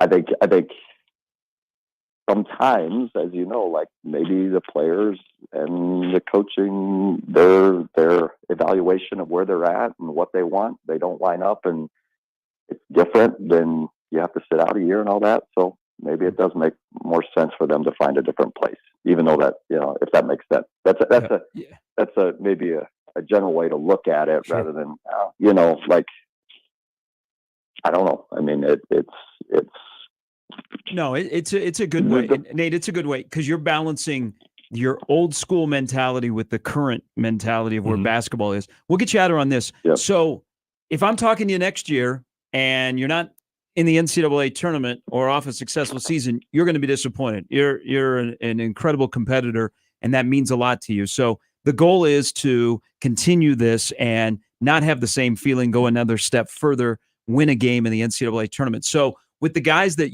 that are going to be here, and you kind of know who you're chasing and what is going to mix in, and a couple of freshmen that are coming in, your wish list for what this team has to do to take that next step in the offseason so that you can win 24 games, you can win an NCAA game. What is at the top of your wish list that this program, with guys are coming back on the floor, they have to do in the offseason to get better? Yeah, I think we didn't get to where we were at this year. Skipping steps, missing days, not attacking today. So like the second we're off this phone, like it's back to doing what I need to do to get these guys better, and look for as a staff, us compile the best guys that help us take the next step. We talked in the fall about taking the next step. It's funny you say that. Like whatever it is, we always want to improve what that looks like. But I think just like we can't look, how you handle success is the same way how you handle failure. You have to have the ability to separate what's real and what's fake. And, when things are going well, really make sure that you're not susceptible to stubbing up. And when things aren't going well, when people are jumping off your ship and the world feels like it's caving in, realizing that, hey, we do have a good team. You know what? We can still, reach or attain great things with this team and things like that. So I think just like anything, to me, it's more about developing those day-to-day habits, continuing to do that, and continuing to enhance our roster, continuing to enhance the quality of people we have, but more importantly, like attacking each and every day. Because when you start worrying about the future or worrying about the past, and now you let these days slide away, then all of a sudden it's days turn to weeks, months, and now you've wasted it, and now you fall back, and that's what we don't want. Because guess what? Like just like we were motivated, just like all these. It's not like these other programs aren't trying to get better and enhance themselves too. Yep. You know what I mean? Like everybody in the Big Ten is in that boat right now of, okay, whatever happened, but next year started, Friday night. That's that's the reality of it. And that's why guys are so emotional in the locker room. And that's, because some guys don't get to be a part of next year, right? Yeah. They've got to move on to their other careers and all that. But like, I've been in a lot of those. I've been in a lot of those locker rooms at the end of the year. And it's like, all of a sudden, boom, all of it, your red shirts, your sit out, all those guys, it's now here, and it's not tomorrow, it's today. So like, I just, that's how I look at it. And then after that, there's a lot of uncontrollables that can happen and how you did it. But if you attack today, then whatever our destiny is moving forward will be the best version of that. Hey, great stuff, Coach. I appreciate it. Congratulations on the season. And it's your world. It never ends. But at some point when you're out with the family on vacation in the middle of the summer, I know you'll appreciate this season, but it's a grind. We always appreciate the time. Thank you. Appreciate you guys. Thanks for having me on, and go Big Red. It's Nebraska assistant basketball coach, Nate Lenzer, has told you a lot without getting into specifics. If you listen very closely about what they're going to do with their roster. Yeah. They are done with individual player meetings. So 3 guys are in the portal: Ramel Lloyd Jr., Blaze Cada. Not a surprise. Eli Rice is the one that Nate said something about roles and playing time that I don't want to connect dots, but I'm thinking in my head, why did he transfer or make the decision to get in the portal? So we don't know who will be next. I imagine there is 1 or maybe 2, but they're done with those meetings. So those decisions have kind of been made. You have until May 1st to go into the portal in college basketball. You don't have to make a decision by May 1, but you can go into the portal. And if you've been following any activity, they have contacted a lot of people. I think all the local guys that have gotten into the portal have been contacted by Nebraska. So they're going to swing, and the NIL for basketball is better than it was at this time last year when Nebraska was chasing Kirk Kriisa, who ended up at West Virginia, and that thing was all over the map. So they're in a better spot. And the selling point of they won 23 games and went to the NCAA tournament. Things are different after 5 years compared to after 4 years with Nebraska. And again, there was a lot there, but what I think more than anything is it comes back to something that I think we reiterated a lot when talking about this team too, with the culture, and that he even made reference to that kind of started back last season. But this new phase, and he's right, it started at the end of the game against Texas A&M on Friday. This new season, this new phase of sustainability. Now that's what I think we're all looking for is, okay, you finally had that season, you had that breakthrough season, that sustainability, how it happens and what it actually looks like with this roster too, because who are going to be the key guys that come back, and then who are the key additions, but still having that culture that you've now established for 2 straight years. All right. A little bit later, Brandon Vogel will join us coming up in the next hour of Mornings with Sharp and Handley on 1620 The Zone. More with Gary and Nick after this on 1620 The Zone. Korn, live in concert in Omaha. CHI Health Center, Friday, October 25th, with special guests Gojira and Spirit Box. Korn. Get tickets this Friday at 10 a.m. at Ticketmaster.com. For more, visit cornofficial.com. It's Champions replacement window season, and we're celebrating with buy 2 windows, get 2 free.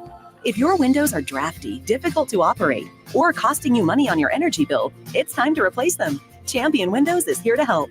Champion builds our own windows right here in the USA. We make the process easy. We help you choose the best design options for your home. We then build your project in our very own factory. Our install team manages your project every step of the way, and it's all backed by our lifetime guarantee. Turn your house into your dream home with more livable space in a new Champion sunroom, or enhance your curb appeal with new siding, now 30% off. Don't wait, this sale won't last long. Buy 2 windows, get 2 free, and 30% off sunrooms and siding.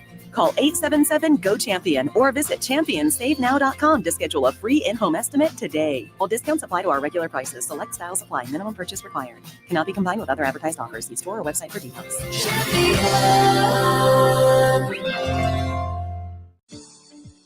Shop Woodhouse Hyundai during the Hyundai Getaway Sales Event going on right now. with the most versatile lineup of sedans and SUVs, like the Hyundai Elantra or Santa Fe. Plus, your choice of standard engines, plug-in hybrid, or fully electric vehicles. Right now, lease the 2024 Hyundai Kona SE for $199 per month for 24 months and 12,000 miles per year. And when you shop Woodhouse Hyundai, you can rest easy with Hyundai Shopper Assurance, America's best 10-year, 100,000-mile powertrain limited warranty. Start your deal online at woodhousehyundai.com today. Browse our inventory, personalize your payments, apply for financing, and more. Convenience delivered every time. This is Woodhouse Hyundai. With approved credit, tax title license extra. First payment $3,999 down plus $299 doc fee due at signing. Offer expires April 1st, 2024. See dealer for details. Hey everyone, it's Ted from Consumer Cellular, the guy in the orange sweater, and this is your wake-up call. If you're paying too much for wireless service, you don't have to keep having that nightmare. Consumer Cellular has the same fast, reliable coverage as the leading carriers for up to half the cost. So why keep spending more than you have to? Seriously, wake up and call 1-888-FREEDOM or visit consumercellular.com. Savings based on cost of Consumer Cellular single line 1, 5, and 10 gig data plans with unlimited talk and text compared to lowest cost single line postpaid unlimited talk, text, and data plans offered by T-Mobile and Verizon January 2024. Getting quality employees to fill positions in your company is essential, but finding those people can be a major hassle unless you use ZipRecruiter. ZipRecruiter makes finding quality people a breeze. And right now you can try it for free at ziprecruiter.com/radio. With ZipRecruiter, one click sends your job to hundreds of top job sites. But more than that, ZipRecruiter's advanced technology identifies the candidates with the skills you need, sends you a list of great matches to review, then actively invites them to apply for your job. And the results speak for themselves. 4 out of 5 employers who post on ZipRecruiter get a quality candidate within the first day. That's right, the first day. Now you can focus on your business and let ZipRecruiter do the work finding the best people for you. See for yourself. Experience the ease, efficiency, and power of ZipRecruiter for free. Just go to ziprecruiter.com/radio. That's ziprecruiter.com/radio. ziprecruiter.com/radio. Hi, this is John Bishop. Since the day I got my driver's license, I've had a check next to the organ and tissue donor box. It's a selfless gift because healthy organ donors can save up to 8 lives. And with tissue donation, dozens more can get the gift of sight, and burn victims can get life-changing skin grafts. Anybody can register, and there's no cost to you or your family. Check that organ donor box next time you renew your license or visit goodguysavelives.com. Learn more about organ and tissue donation today and see how you can save 8 lives at goodguysavelives.com. Maverick baseball and softball are underway, and single game tickets are on sale now. This Thursday, Friday, and Saturday, the weather is perfect as Maverick baseball takes on 2023 CWS qualifier Oral Roberts at Tal Anderson Field. Omaha softball is on a 15-game win streak and plays Creighton on April 2nd, and Maverick baseball takes on Creighton on April 9th. Don't miss these classic matchups at Maverick Park. Get your tickets now by calling 402-554-MAVS or by going to omavs.com/ticks. Now back to mornings with Sharp and Handley on 1620 The Zone. Hey, so I'm seeing pictures from Sioux Falls, South Dakota, the Denny Sanford Premier Center. Yeah. Because Omaha hockey is up there. They'll play Deja vu. Minnesota tomorrow night. It's odd to see, and it's going to be even odder on TV, and I'm sure it'll elicit a lot of questions, why the Omaha logo is on the ice. As the host of that regional site, they're like, wait a minute. Was it favoritism? Omaha and Sioux Falls is a little bit far away, but the Omaha O logo is on the ice in Sioux Falls. On each little corner right there in center ice.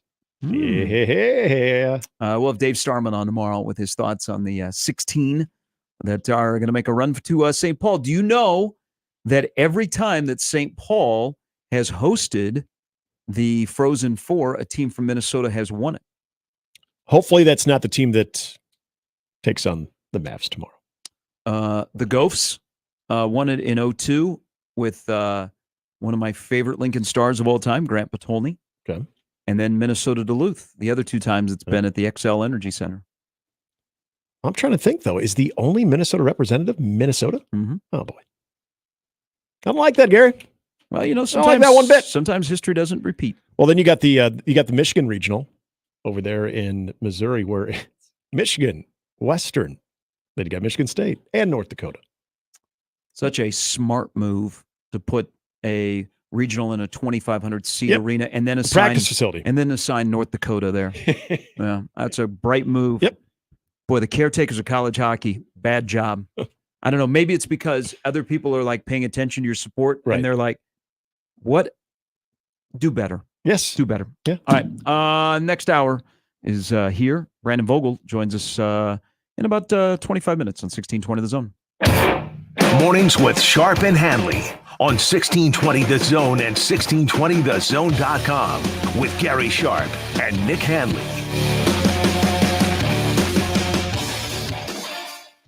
Live from the Host Coffee Studio, this is 1620 The Zone. 1620 The Zone. Traffic. From the Pyramid Roofing Time-Saving Traffic Center. No accidents to report, but 168th and Giles northbound, there is some utility work happening. This is causing delays. The right lane is currently blocked there. Some heavy stop-and-go traffic dodge eastbound starting at 180th down through 150th, as well as the opposite direction dodge westbound between 108th and 120th. Have a great rest of your Wednesday. Stay safe and wear that seatbelt. I'm Peter Krenzer. This time-saving traffic is brought to you by Saul's Jewelry and Loan. If you have a large amount of gold or precious metals and want the best price with no waiting, Saul's makes it easy and fast. Any amount of gold, silver, or jewelry, no limit, immediate payment. Saul's Jewelry and Loan. It's Champions replacement window season, and we're celebrating with buy 2 windows, get 2 free. If your windows are drafty, difficult to operate, or costing you money on your energy bill, it's time to replace them. Champion Windows is here to help. Champion builds our own windows right here in the USA. We make the process easy. We help you choose the best design options for your home. We then build your project in our very own factory. Our install team manages your project every step of the way. And it's all backed by our turn your house into your dream home with more livable space in a new Champion sunroom, or enhance your curb appeal with new siding, now 30% off. Don't wait, this sale won't last long. Buy 2 windows, get 2 free, and 30% off sunrooms and siding. Call 877-GO-CHAMPION or visit championsavenow.com to schedule a free in-home estimate today. While discounts apply to our regular prices, select styles apply, minimum purchase required. Cannot be combined with other advertised offers. See store or website for details. Hi, this is Doug Nodgard with Equitable Bank. Great service never goes out of style. When the digital age dawned, many said computers would be able to handle many of the interactions that used to take a person. Boy, were they wrong. How many times have you called your bank and gotten a recording to press 1 or 2? Not at Equitable. Not only does Equitable answer your call on the first ring, it's answered by a human being. That's because Equitable Bank values its customers. Equitable Bank, we take banking personally. Member FDIC. J-Tech Construction, the official exterior experts of the Huskers, offers exterior solutions that help you protect your #1 investment. Whether it's roofing and siding or windows and doors, they're committed to excellence, quality, and outstanding customer service in every step of the process. When it's time to protect the exterior of your home, your choice is simple. Turn to who the Huskers turn to, J-Tech Construction. Check them out online and schedule a free estimate today. J-Tech Construction, the official exterior experts of the Huskers. News Talk 1290 Coil is your radio home for Omaha Storm Chasers baseball, proud AAA affiliate of the Kansas City Royals. Tune in to hear every pitch, every hit, and every out as the Chasers play at Warner Park and across the International League in 2024. With the voice of the Omaha Storm Chasers, Nick Batters, on News Talk 1290 Coil. The Storm Chasers open the 2024 season this weekend against the Iowa Cubs. Catch the action all weekend long on your home for Storm Chasers baseball. 1290 Coil. Are you a delivery driver looking for a better job opportunity? Host Coffee is a local family-owned coffee, water, and vending company that has been in business since 1972. We are growing, and we now have openings for delivery drivers and other positions starting at $22 an hour with full benefits. If you're interested, visit hostcoffee.net/careers to connect with us. Host Coffee is always roasting something good for you.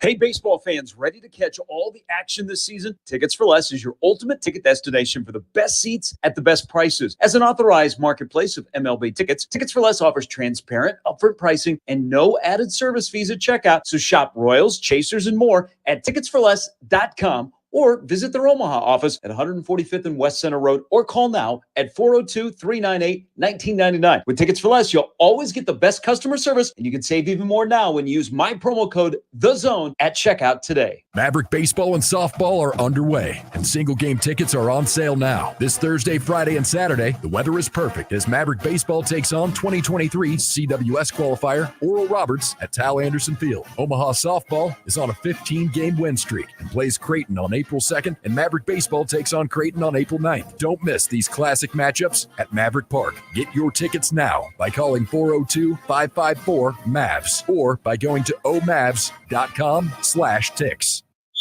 Tickets for Less. Best seats, best prices, no service fees. Shop ticketsforless.com. KOZN Bellevue, Omaha, Council Bluffs. This is 1620 The Zone. And we're back. Mornings with Sharp and Handley. Here's Gary, Nick, and Jimmy on 1620 The Zone.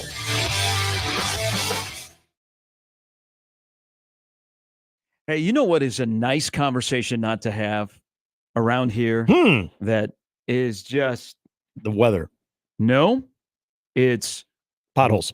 What Nebraska football players look like. And usually for the negative. Yeah, I get you. A bunch of guys with a bunch of dad bods. I'm telling you, you can't win in the Big Ten with dad bods. You sound like Baylor there for a second. You can't win. Garster. Coach Cook. That was just you did. You just kind of transitioned nicely into a John Baylor mode. There. Block back content we need. Block back. That's how he calls and leaves it. Garster in Omaha. I love when you played that voicemail. Garster. Chloe's with me. You want to go out? We don't talk about guys' bodies as bad. Like, you know, another, and this might be, I know for sure this is the first time that I brought up his name since the first of the year, Corey Campbell. I don't think I brought up Corey Campbell's name. Like, even now, has it been that long? So even now, as this edition of Nebraska football is rolling out, and they've been practicing for 2 days, and now this will take off tomorrow because the media will be able to watch the first part of practice tomorrow. So get ready for observations. Yep, bodies. But Corey Campbell, it is in the videos that they've released, and even seeing like guys that have been at other sporting events. Corey Campbell's had another good offseason. Like Ty Robinson is significantly larger, which you didn't think that would be the case.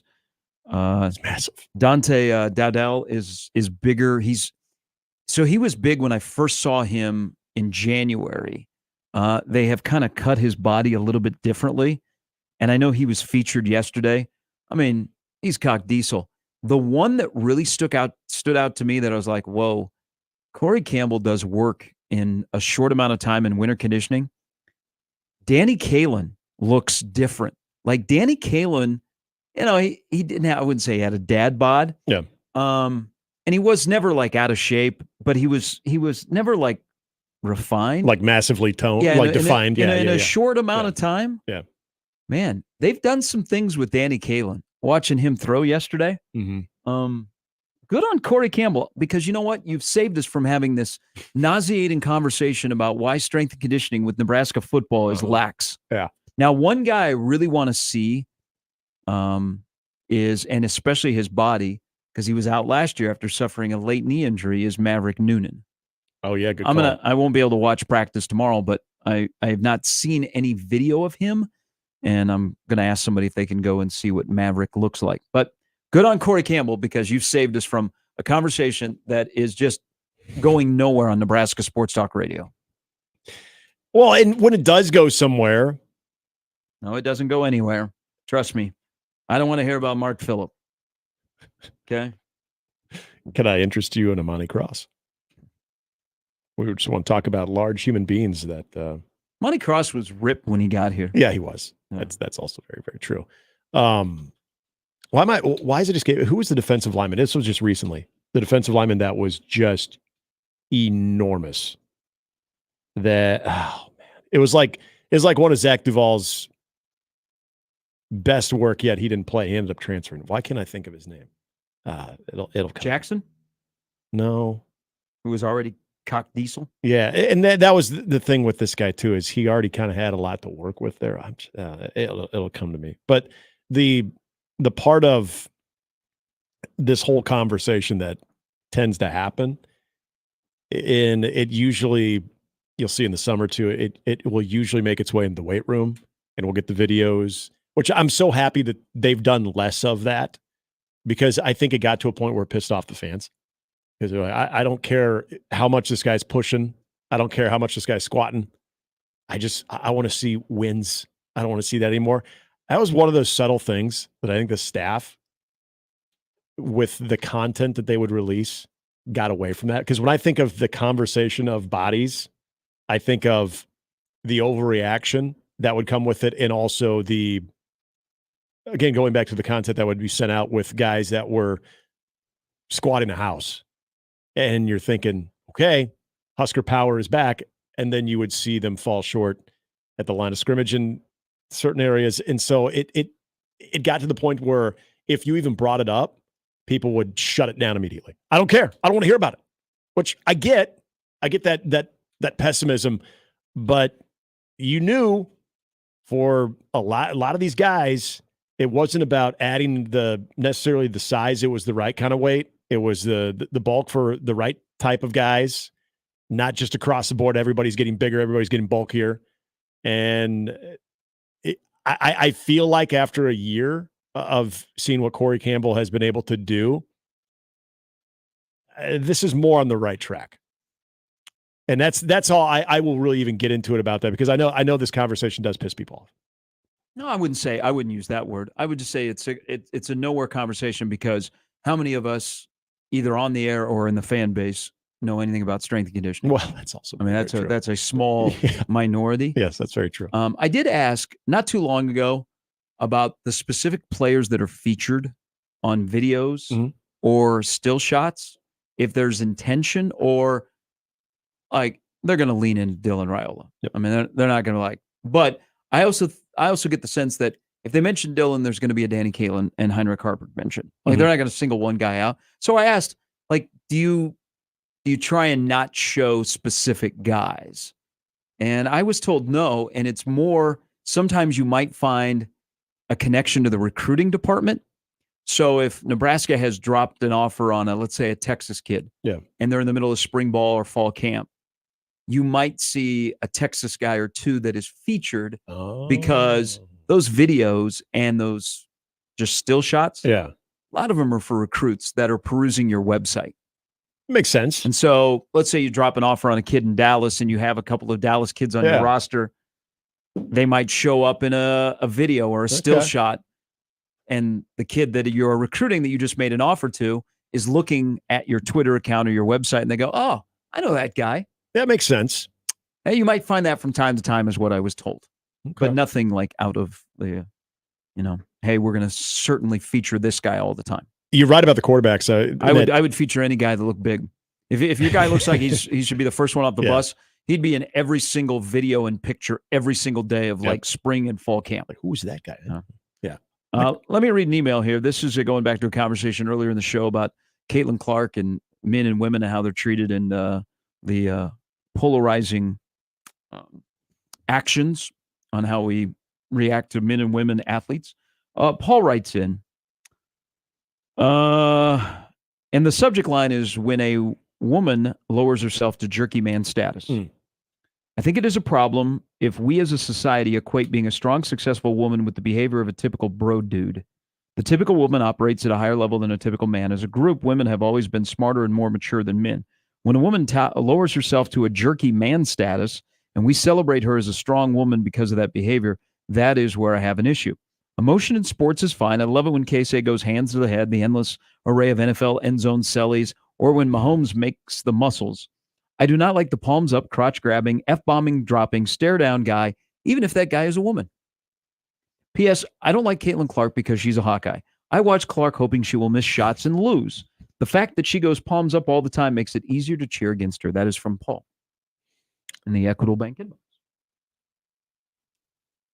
Is it taken to the extreme that we would put, because if anybody's just tuning in and you're wondering where this conversation stemmed from, is we're talking about the polarizing athlete and the polarizing superstar. And we got into the conversation about Caitlin Clark. Caitlin Clark gives you, the palms up, gives you the F off every now and then, gives you that raw emotion. But would I describe her antics as the jerky male type antics or the bro antics? I wouldn't. I don't know if you would, but I wouldn't. I would say it's nothing more than what we see athletes, professional athletes or college athletes that we celebrate, what they do in the heat of the moment. It doesn't mean you have to like everything about it, but is it lowering the standard? Is it now kind of in the bro category, acting like, or the jerky male category? I don't think she's brought herself to that level. I don't see it that way. I see it as like superstars. Someone brought up the comparison of Steph Curry. Mm-hmm.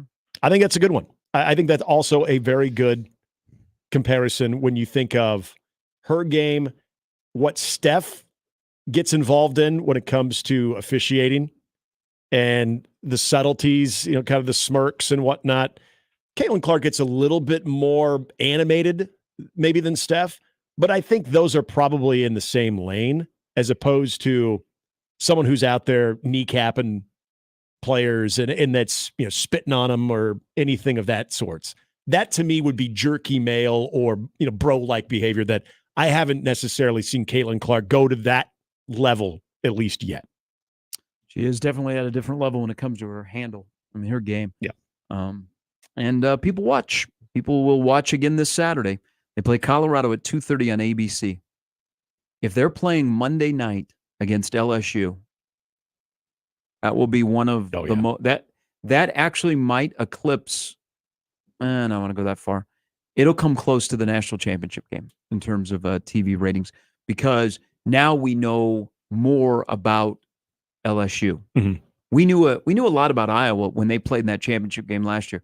We knew a little bit about LSU. Who knew about Angel Reese? But now we know a lot about them. Yeah. And you never know what's going to be like this week. Washington Post supposed to drop their story about Kim Mulkey taking in orphan pets and things like that and being nice to people and helping elderly gentlemen across the street. That's all it is.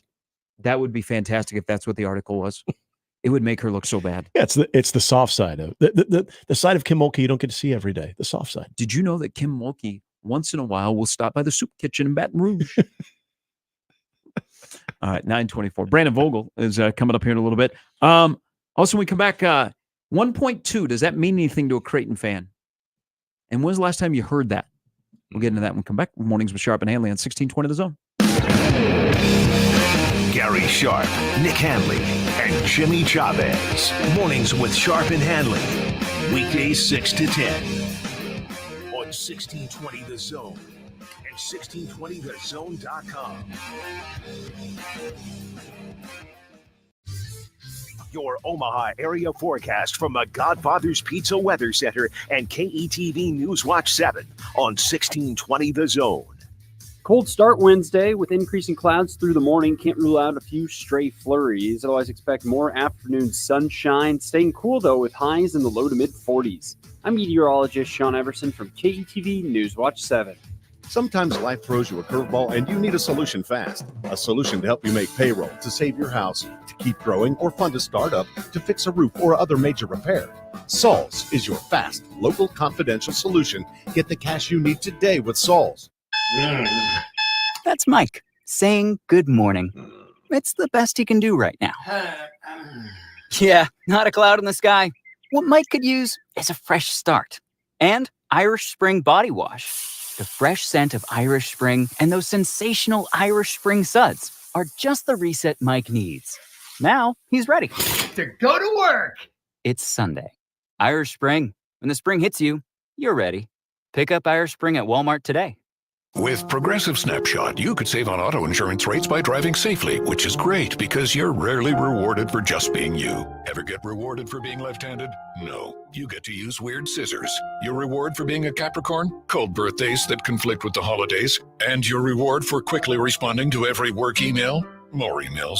But with Snapshot, even left-handed Capricorns with proper email etiquette could get rewarded for good driving. So download the Progressive app today. Progressive Casualty Insurance Company and affiliates. Snapshot not available in all states or from all agents. Email any of our shows anytime into the Equitable Bank inbox. At Equitable, we take banking personally. For me, John at 1620thezone.com. The Equitable Bank inbox from 1620 The Zone. Getting quality employees to fill positions in your company is essential, but finding those people can be a major hassle, unless you use ZipRecruiter. ZipRecruiter makes finding quality people a breeze. And right now you can try it for free at ZipRecruiter.com/radio. With ZipRecruiter, one click sends your job to hundreds of top job sites. But more than that, ZipRecruiter's advanced technology identifies the candidates with the skills you need, sends you a list of great matches to review, then actively invites them to apply for your job. And the results speak for themselves. 4 out of 5 employers who post on ZipRecruiter get a quality candidate within the first day. That's right, the first day. Now you can focus on your business and let ZipRecruiter do the work finding the best people for you. See for yourself. Experience the ease, efficiency, and power of ZipRecruiter for free. Just go to ZipRecruiter.com/radio. That's ZipRecruiter.com/radio. ZipRecruiter.com/radio. Velocity Clinical Research in Omaha frequently conducts clinical trials for a broad range of investigational treatments. Typical studies involve medications for high cholesterol, diabetes, infectious diseases, acne, and others. Some current studies include low T, COPD, flu, pediatric, infant, and RSV. They also perform vaccine studies for people of all ages, conducting innovative research that has a positive impact on lives. See current trials at velocityclinicaltrials.com. Compensation for study-related time and travel. Find out more at velocityclinicaltrials.com. He thinks bean counting is an iPhone app. He is the most uninteresting man in the world. Hi, I'm Bob Berger. Don't just get your taxes done, get them managed. If you're tired of losing sleep over your business and personal taxes, you're ready to make more money, give us a call. Call Berger, Elliott, and Pritchard CPAs at 402-551-1919 or visit bepcpa.com. eBay Motors is here for the ride. Go ahead, feel your engine. Admire that perfectly installed exhaust. Your vehicle's moving along this freeway like it was made from fresh installs and a whole lot of love. With eBay Motors, you get over 122 million parts to keep it running. And with eBay Guaranteed Fit, they'll be the perfect fit every time. Plus, at these prices, well, we're burning rubber, not cash. Keep your ride or die alive at ebaymotors.com. Eligible items only. Exclusions apply.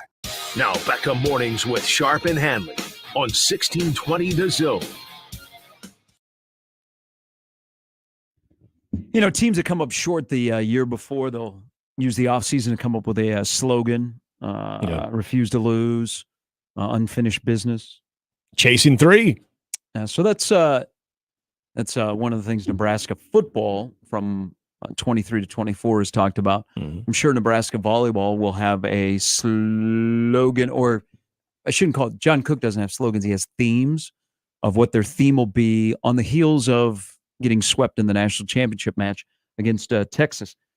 You know what? It's interesting surrounding Creighton as they get ready to play in the Sweet 16 against Tennessee, which I know you're not following. The line has gone up and down all morning on that game. It jumped to 3.5. It's back down to 2.5 as Tennessee is a favorite for the Nano game on Friday night in Detroit. Is 1.2, which was what was on the clock when San Diego State and Creighton met in the Elite Eight and the controversial foul was called. That is rarely spoken about. You know, like if you go down to Creighton's practice facility, you don't walk in and they have 1.2 up on the scoreboard, and it's been permanently up there since, well, a year ago yesterday, I believe. Yeah, I think that game was March 26th of 2023, so it's a year ago. It is rarely spoken about, like even in interviews and stuff. And why I bring this up, and it popped in my head, because I was looking at something on Fox Sports yesterday, and they referenced that game and that call. And if it is a motivation, the power of redemption for this team, or in particular, 3 guys who said, let's come back together. And oh, by the way, I played 149 of the 150 minutes that they could. And had, whatever the big three had in terms of points the other night against Oregon. But I don't know. It's just kind of curious. And I'm not saying it's a bad thing. You don't really, it doesn't get spoken about what happened against San Diego State. It's like we know, but we don't need to tell you. No, like we don't acknowledge it. Yeah, because it would, some programs would probably put 1.2 up somewhere. I mean, one of the best motivating things I've seen is when, and I say we because I was part of it, when Nebraska baseball lost in the Super at Stanford. Mm-hmm. And that was crushing because you remember Nebraska won on a Friday night. Yep. And you're like, this is going to happen. And they lost, and Stanford dogpiled on a Sunday at Sunken Diamond. And there was a picture taken by a newspaper photographer in the Bay Area of Stanford dogpiling and Dave Van Horn with his head down walking off the field. Yeah. Van Horn ordered that picture, went to a local print shop in downtown Lincoln that next winter and had it blown up. And they put it up in that little locker room that was in the basement of Buck Belzer. Mm-hmm. They put it up on the wall. He didn't tell anybody. He just put it up when guys were away on break. Yeah. So every time guys came into the office at Buck Belzer and walked down the stairs, they walked by that picture. Mm-hmm. There were no words. You just knew what it was about. I thought that was one of the great motivators. But to Creighton's point, Mac doesn't reference the San Diego State game hardly at all. The big three, which would be easy to do, don't mention it. It happened, and quietly it's a redemption of what happened now a year and a day ago. This is where I would consider a head coach knowing his roster, knowing the room. And I'll ask you this straight up because you were around these guys. But based on reputation, from what I remember, that baseball team, there was a lot of piss and vinegar there. I like to party, yeah. Oh, that was the question? No, but that's also good to know. One of the best parties was the Dan Johnson, Matt Hopper party. You just said two names right there that I don't even need to know about how it went because I'm sure it was. They had the cops called on them. Yeah. And unfortunately, there were coaches that were inside of the party when the police showed up. And a radio announcer. I've spent a moment on the rooftop with Dan Johnson during the college World Series before. I know how he likes to get down. No, they were a couple of things, and this is when teams are really good talent wise. Yeah, like that Creighton is really good. Yeah, that Nebraska baseball team was really, really good. But this is where maybe I draw a distinction here of Dave Van Horn knowing the buttons to push, knowing what's going to get them, get the most out of that preparation of, okay, remember that? A lot of you guys coming back, we don't have that feeling again. I get the sense that if it's not discussed, even in an internal level, that it's because Mac knows that it's unnecessary. That these guys know. You don't really even hear a national announcer bring it up. No, it goes as far as saying, a year ago, Creighton was merely seconds. Year ago in a day. I know what that was like on this radio station. I mean, the Creighton, all the Creighton fans in this building that work here, they didn't come to work that day. I think I did the show. Did I do the show? No, solo? I was here. No, I think I did the show solo. No, you did. Jimmy, I did the show solo, right? No, I was with you. Yeah. When did I become the resident Creighton fan? By the way, that's what I was. Actually, I do remember. It was just me and you. Yeah, it was just us. Everybody else was like, I called in sick. That is false. I was here. I was like, hey, I got you. If I was here back in the 80s, I wouldn't have come in after the Orange Bowl. That's such. You're full of crap. I can actually find this out. I was here that day, but Ed says no, you weren't. Yes, he's lying. I know I was here. No, I don't think you were. I think you had taken the day off. No, I was here. March 27th. Here we go. No. I'm gonna find out. I was here. Yeah, go back to the logs. Go back to the logs. I even when the announcers have talked about it, because it was brought up at one point during the Oregon game, and they mentioned getting close to the Final Four. They said mere seconds away, but there was really no context to it whatsoever. This is totally speculation. I have no reason to believe this one way or the other. This is just what my gut tells me, is that Mac knows he doesn't need to make it a thing. All right, apologies. You were here. It was another Monday that it was just me and you during the tournament last year. Okay. All right, that's fine. See, I was here. I wasn't shedding blue tears that day. I would have forgiven you. No. Why? I told you, I get more emotional about Nebraska basketball than I ever do for Creighton basketball. I'm not even a J-sker. Only people could see your warm-up pants today. Look like you should be at Creighton Prep. They're jeans. I'm wearing blue denim jeans. Brandon Vogel is coming up next. His thoughts on what went on in Lincoln yesterday with Troy Dannon. What? I don't know If why. you went to prep, man, you got the tearaway prep pants. Are they striped? Now you're just straight up telling lies, just for the sake of telling lies. Or is he? Half truths. People can see. You're saying half truths. I think you should show people your pants on the stream. Jeans. 1620 The Zone. Mornings with Sharp and Handley on 1620 The Zone and 1620thezone.com with Gary Sharp and Nick Handley. Are you the decision maker in your company? Consider this. For the first time in decades, there's a better option for a corporate card and spend management platform. Meet Ramp, the only corporate card and spend management system designed to help you spend less money so you can make more. Most corporate credit cards offer points as incentives, but those points amount to less than their worth in real cash value. Ramp's corporate cards offer you cash back, real money in your pocket.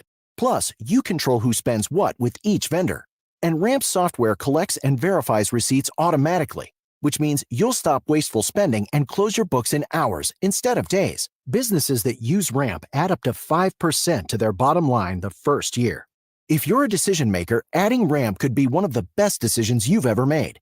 And now get $250 when you join Ramp. Just go to ramp.com/sports. Ramp.com/sports. ramp.com/sports. Cards issued by Sutton Bank and Celtic Bank, members of FDIC. Terms and conditions apply. Car repair is car repair. Most places you go can change your oil or fix your brakes. The difference is the experience you'll get at Omaha Car Care. We're part of the community. We were born here, and we believe that our relationship with you should be built to last. We're going to consult you, not sell you. We're going to give you a free loaner car. We're going to treat you like a valued friend that we want to continue to see in the years to come. I'm Rick Betker, owner of Omaha Car Care, and we'll be along for the ride. If you're looking for a safe and reliable vehicle to get you through all types of winter weather and more, Baxter Subaru has you covered. Symmetrical all-wheel drive comes standard on nearly all Subaru models and provides you better traction, improved stability, and maximized performance on wet and snowy roads. So hop in the driver's seat of a new Outback, Forester, or Crosstrek now at Baxter Subaru Omaha. Shop our great sales and service deals now during the Subaru A Lot to Love event at BaxterSubaruOmaha.com. Some days I cover up because of my moderate to severe plaque psoriasis. Now I'm hitting the road with clearer skin thanks to Skyrizi, Risankizumab Riza, a prescription-only 150 milligram injection for adults who are candidates for systemic or phototherapy. With Skyrizi, 3 out of 4 people achieved 90% clearer skin at 4 months. And Skyrizi is just 4 doses a year after 2 starter doses. Don't use if allergic to Skyrizi. Serious allergic reactions and an increased risk of infections or a lower ability to fight them may occur. Before treatment, your doctor should check for infection and tuberculosis. Tell your doctor if you have an infection or symptoms such as fever, sweats, chills, muscle aches, or cough, or if you plan to or recently received a vaccine. Thanks to Skyrizi, there's nothing on my skin, and that means everything. Your doctor today about Skyrizi, the #1 dermatologist prescribed biologic in psoriasis, and visit skyrizi.com or call 1-866-SKY-RIZI to learn more. Lindley Clothing in Omaha has been the premier provider of men's fashion for over 88 years, from suits to jeans, with great brands like Jack Victor, Bugatti, Peter Millar. Your father was a customer. You're a customer. Your son is a customer, and now they're looking for the latest sportswear to tailored clothing. Lindley Clothing has you covered. They will help you get the look that you need with their selection and top-notch customer service. You walk in the door, and there's John and Marlene and the entire Lindley Clothing team with a great smile on their face, and they're to help you. 132nd and West Dodge in Linden Market to pick up the latest styles and enjoy easy access shopping. Getting quality employees to fill positions in your company is essential, but finding those people can be a major hassle, unless you use ZipRecruiter. ZipRecruiter makes finding quality people a breeze. And right now you can try it for free at ZipRecruiter.com/radio. With ZipRecruiter, one click sends your job to hundreds of top job sites. But more than that, ZipRecruiter's advanced technology identifies the candidates with the skills you need, sends you a list of great matches to review, then actively invites them to apply for your job. And the results speak for themselves. 4 out of 5 employers who post on ZipRecruiter get a quality candidate within the first day. That's right, the first day. Now you can focus on your business and let ZipRecruiter do the work finding the best people for you. See for yourself. Experience the ease, efficiency, and power of ZipRecruiter for free. Just go to ZipRecruiter.com/radio. That's ZipRecruiter.com/radio. ZipRecruiter.com/radio. And we're back. Mornings with Sharp and Handley. Here's Gary, Nick, and Jimmy on 1620 The Zone. All right, we welcome in our good friend, Brandon Vogel from counterread.com, where, after yesterday in Lincoln and coinciding with the start of spring football, there'll be a lot of great stuff up on counterread.com. Good morning, my friend. Good morning, guys. How are you? Good. Let's I really am looking forward to your perspective on some things that were said yesterday. Small picture, big picture. Let's start with the question that every AD says and then has to answer. What defines success for the Troy Dannon era at Nebraska? It is the question they each have to ask. I mean, I think it comes at an interesting time with the Big Ten expanding, which I think even if Nebraska had a sense of what that definition was, it might be changing shortly. But Nebraska has never consistently been, across all sports, a major player in the Big Ten. And a lot of that has to do with football, but baseball's had kind of its ups and downs, I think, more than I expected when that era began. So I think Nebraska has to be consistently a top half of the Big Ten team going forward. In terms of results, in terms of kind of, I think, influence and power, for lack of a better term, and what that looks like, well, it's probably hard to come along without the football program consistently occupying those top, say, 6-7 spots in the conference. If you kind of look back at not only what was said yesterday, because this is where I try to read between the lines a little bit too. Gary mentioned this. There were some maybe eye roll moments where you talk about winning championships. There's certain things you just have to say as an athletic director, right? But the overall buy-in, I'm curious to see when he talks about the execution of everything, how he's going to be in Matt Rule's hip pocket for a very long time because he wants to know exactly what Matt Rule needs from him. There's probably something to be said about that between the relationship with Trev and Matt and Troy Dannon, that I felt like as we separate from Trev Alberts and welcome in Troy Dannon, there are probably some things that Trev and Matt, as far as a relationship, had that I think it would probably behoove Troy to have that. Would you agree?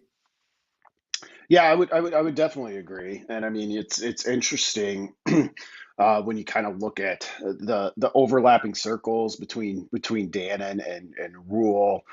He mentioned it a couple of times yesterday, their brief time overlapping in the AAC.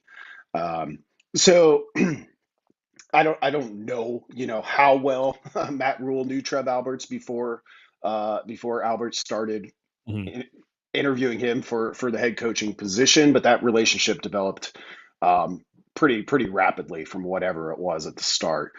This one, you've got a little bit more history. I think it's pretty big. I mean, I did think Dannon struck the right tone, which, to your point, Nick, there are certain things you're just always going to say. But his answer to, I think the stadium question about what's the status of that expansion, him turning it to winning, could be a way to just kind of deflect that. But I also think that's kind of the right approach. If Nebraska gets back to winning, the stadium needs some improvements, and I think that's real.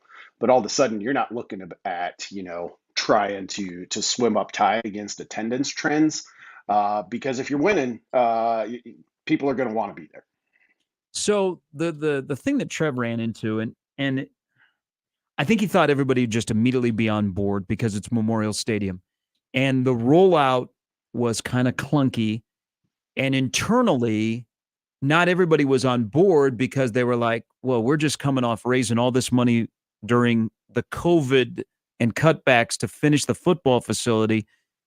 Now we're going to displace a large amount of our season ticket holders. That's a lot of money. What's going on? What it's internally, it wasn't like, oh, Trev, this is a great thing. Hey, we're going to carry this through for you. But you're right about something Dannon said yesterday that I thought might have been an inkling on where he's headed on this project, which is about a $600 million deal.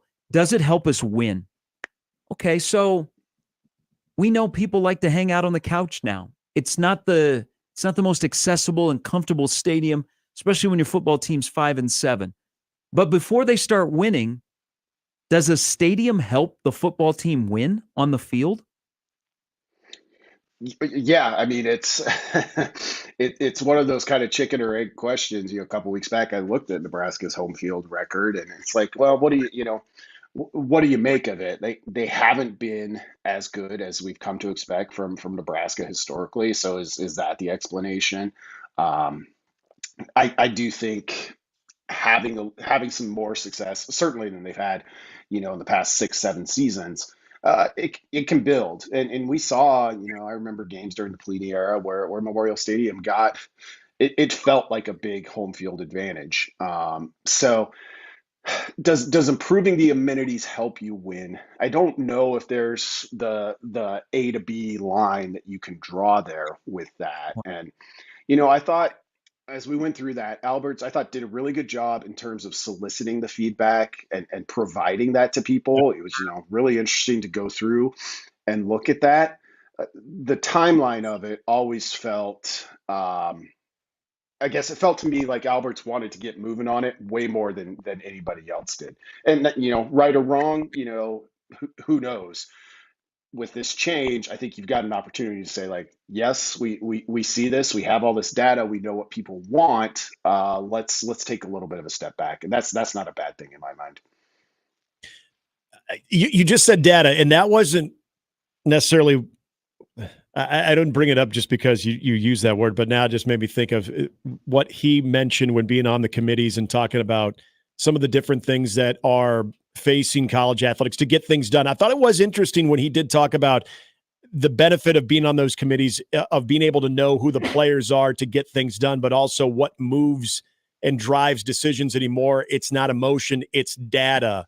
I did find that part of his experience interesting. And I wonder, you got me thinking, as this stadium project either goes forward at the pace that it was originally planned, or it slows down a bit, the data part of it, because he seems, that's one thing I drew from him there, Brandon, is he seems like a data-driven guy.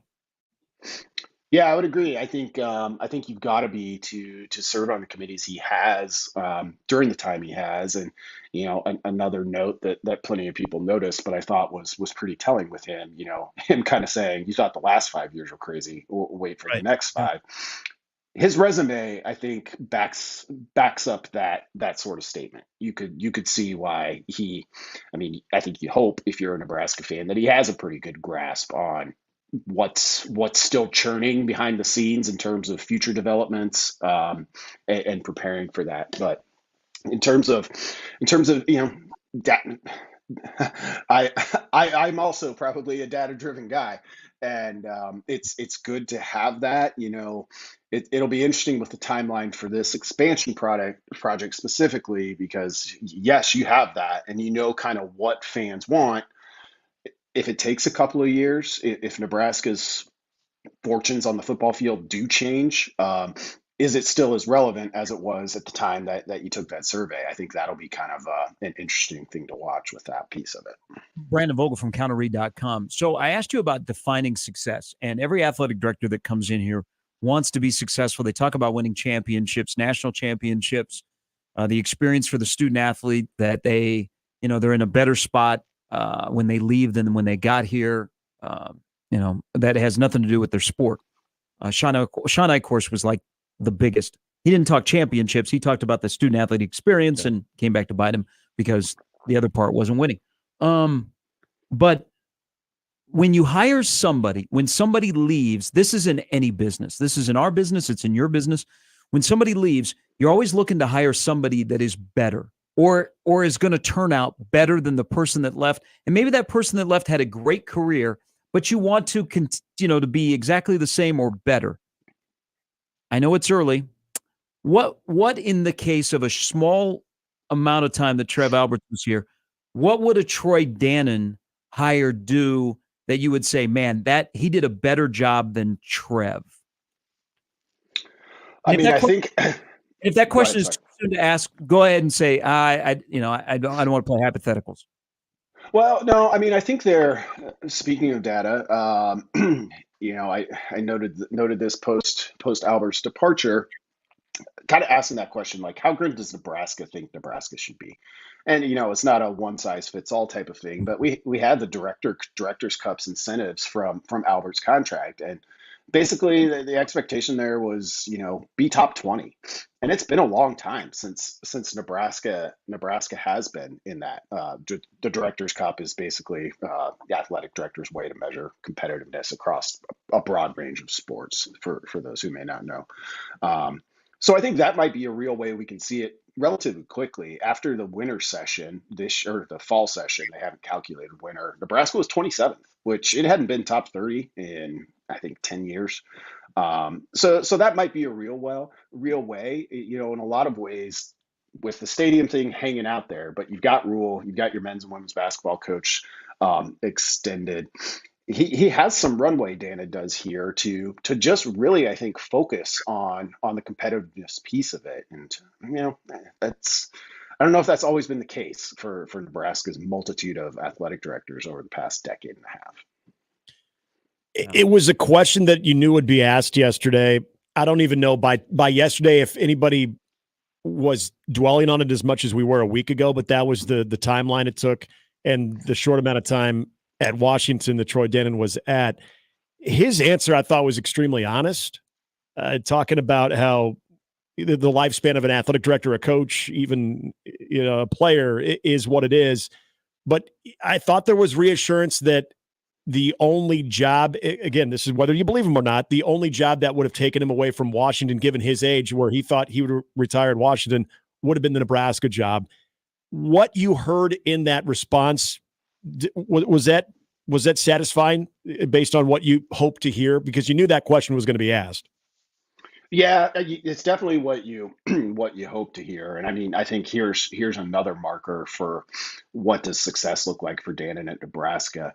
How long is he here? And to a certain degree, knowing that that's what he said on big press conference introduction day, like there's kind of nothing you could do when like the job comes along for a guy, whatever that may be. And maybe Nebraska truly is that here, but I think you've got a chance for him to be here for a while. I've kind of maintained for a while now, like the consistent turnover at the AD spot, I think, has been as hard for Nebraska as the consistent turnover at the football coaching spot. When we look at, hey, why is this thing a little bit off the pace from what we would have expected for Nebraska entering the 21st century? That much change, it makes it tough. Hey, I'm looking forward to you breaking all of this down on counterread.com. What we can look forward to coming up. By the way, good one. You've teased it and you've talked about it about who is the guy for this spring for Nebraska football. But what is ahead for you and the group at counterread.com? Well, for tomorrow, I love a good fact-finding mission. And Dannon gave me something yesterday with the teams didn't beat Matt Rule, or teams lost the week after facing Matt Rule. Yeah. So gonna jump into that a little bit and see what we can see. And then on Friday, tomorrow, Thursday, we get our first look at a Nebraska football practice. So Aaron will have a full report of some observations and things she noticed from that. So should be a fun close to the week. Can I just ask a question about that comment about nobody won after they played Temple? That wasn't true, right? Early results, I'm only through 2015, and teams are about 500, a little less. Okay. They had a losing record at each year. So we'll see the deeper we get into it. I like it as, we give the option teams credit for like the body blow theory, but I hadn't heard it applied to Matt Rule. So we'll see. Hey, as always, great stuff. Thanks for joining us, Brandon. Thanks, guys. Have a great week. That's Brandon Vogel from counterread.com. So let's say and then there's more there, and we got another show tomorrow. We'll discuss some of the stuff we didn't get to about Dannon. Let's say he's here for 5 years, it'd be nice to have him for a little bit longer. I mean, you can only hit, He'd be what, so lucky to have then? a Gene Smith or yeah. I'm going to use his length of time that he was there. Gary Barta was there for almost 20 years over in Iowa City. I think the stadium project, which is there, the biggest decision coaching-wise will be during 5 years that are here, as long as everybody kind of maintains or gets better, will be during that 5 years, the biggest coaching thing that the AD will be involved in, and he might not be involved in this, will be the transition from John Cook to the next caretaker of Nebraska volleyball. That'll be the biggest thing over the course of 5 years. All right, good show, everybody. Thanks to the Olympian, Dylan Travis, also Nate Lesnar, Nebraska assistant men's basketball coach. There was a lot of good stuff in there, and our good friend at Counter Reed. Tomorrow we'll talk some hockey. Matt DeMarinis will be on the ground in Detroit for his full update on what he thinks will happen on Friday night at Nano Nano when Creighton and Tennessee play. Plus Steve Sipple stops by.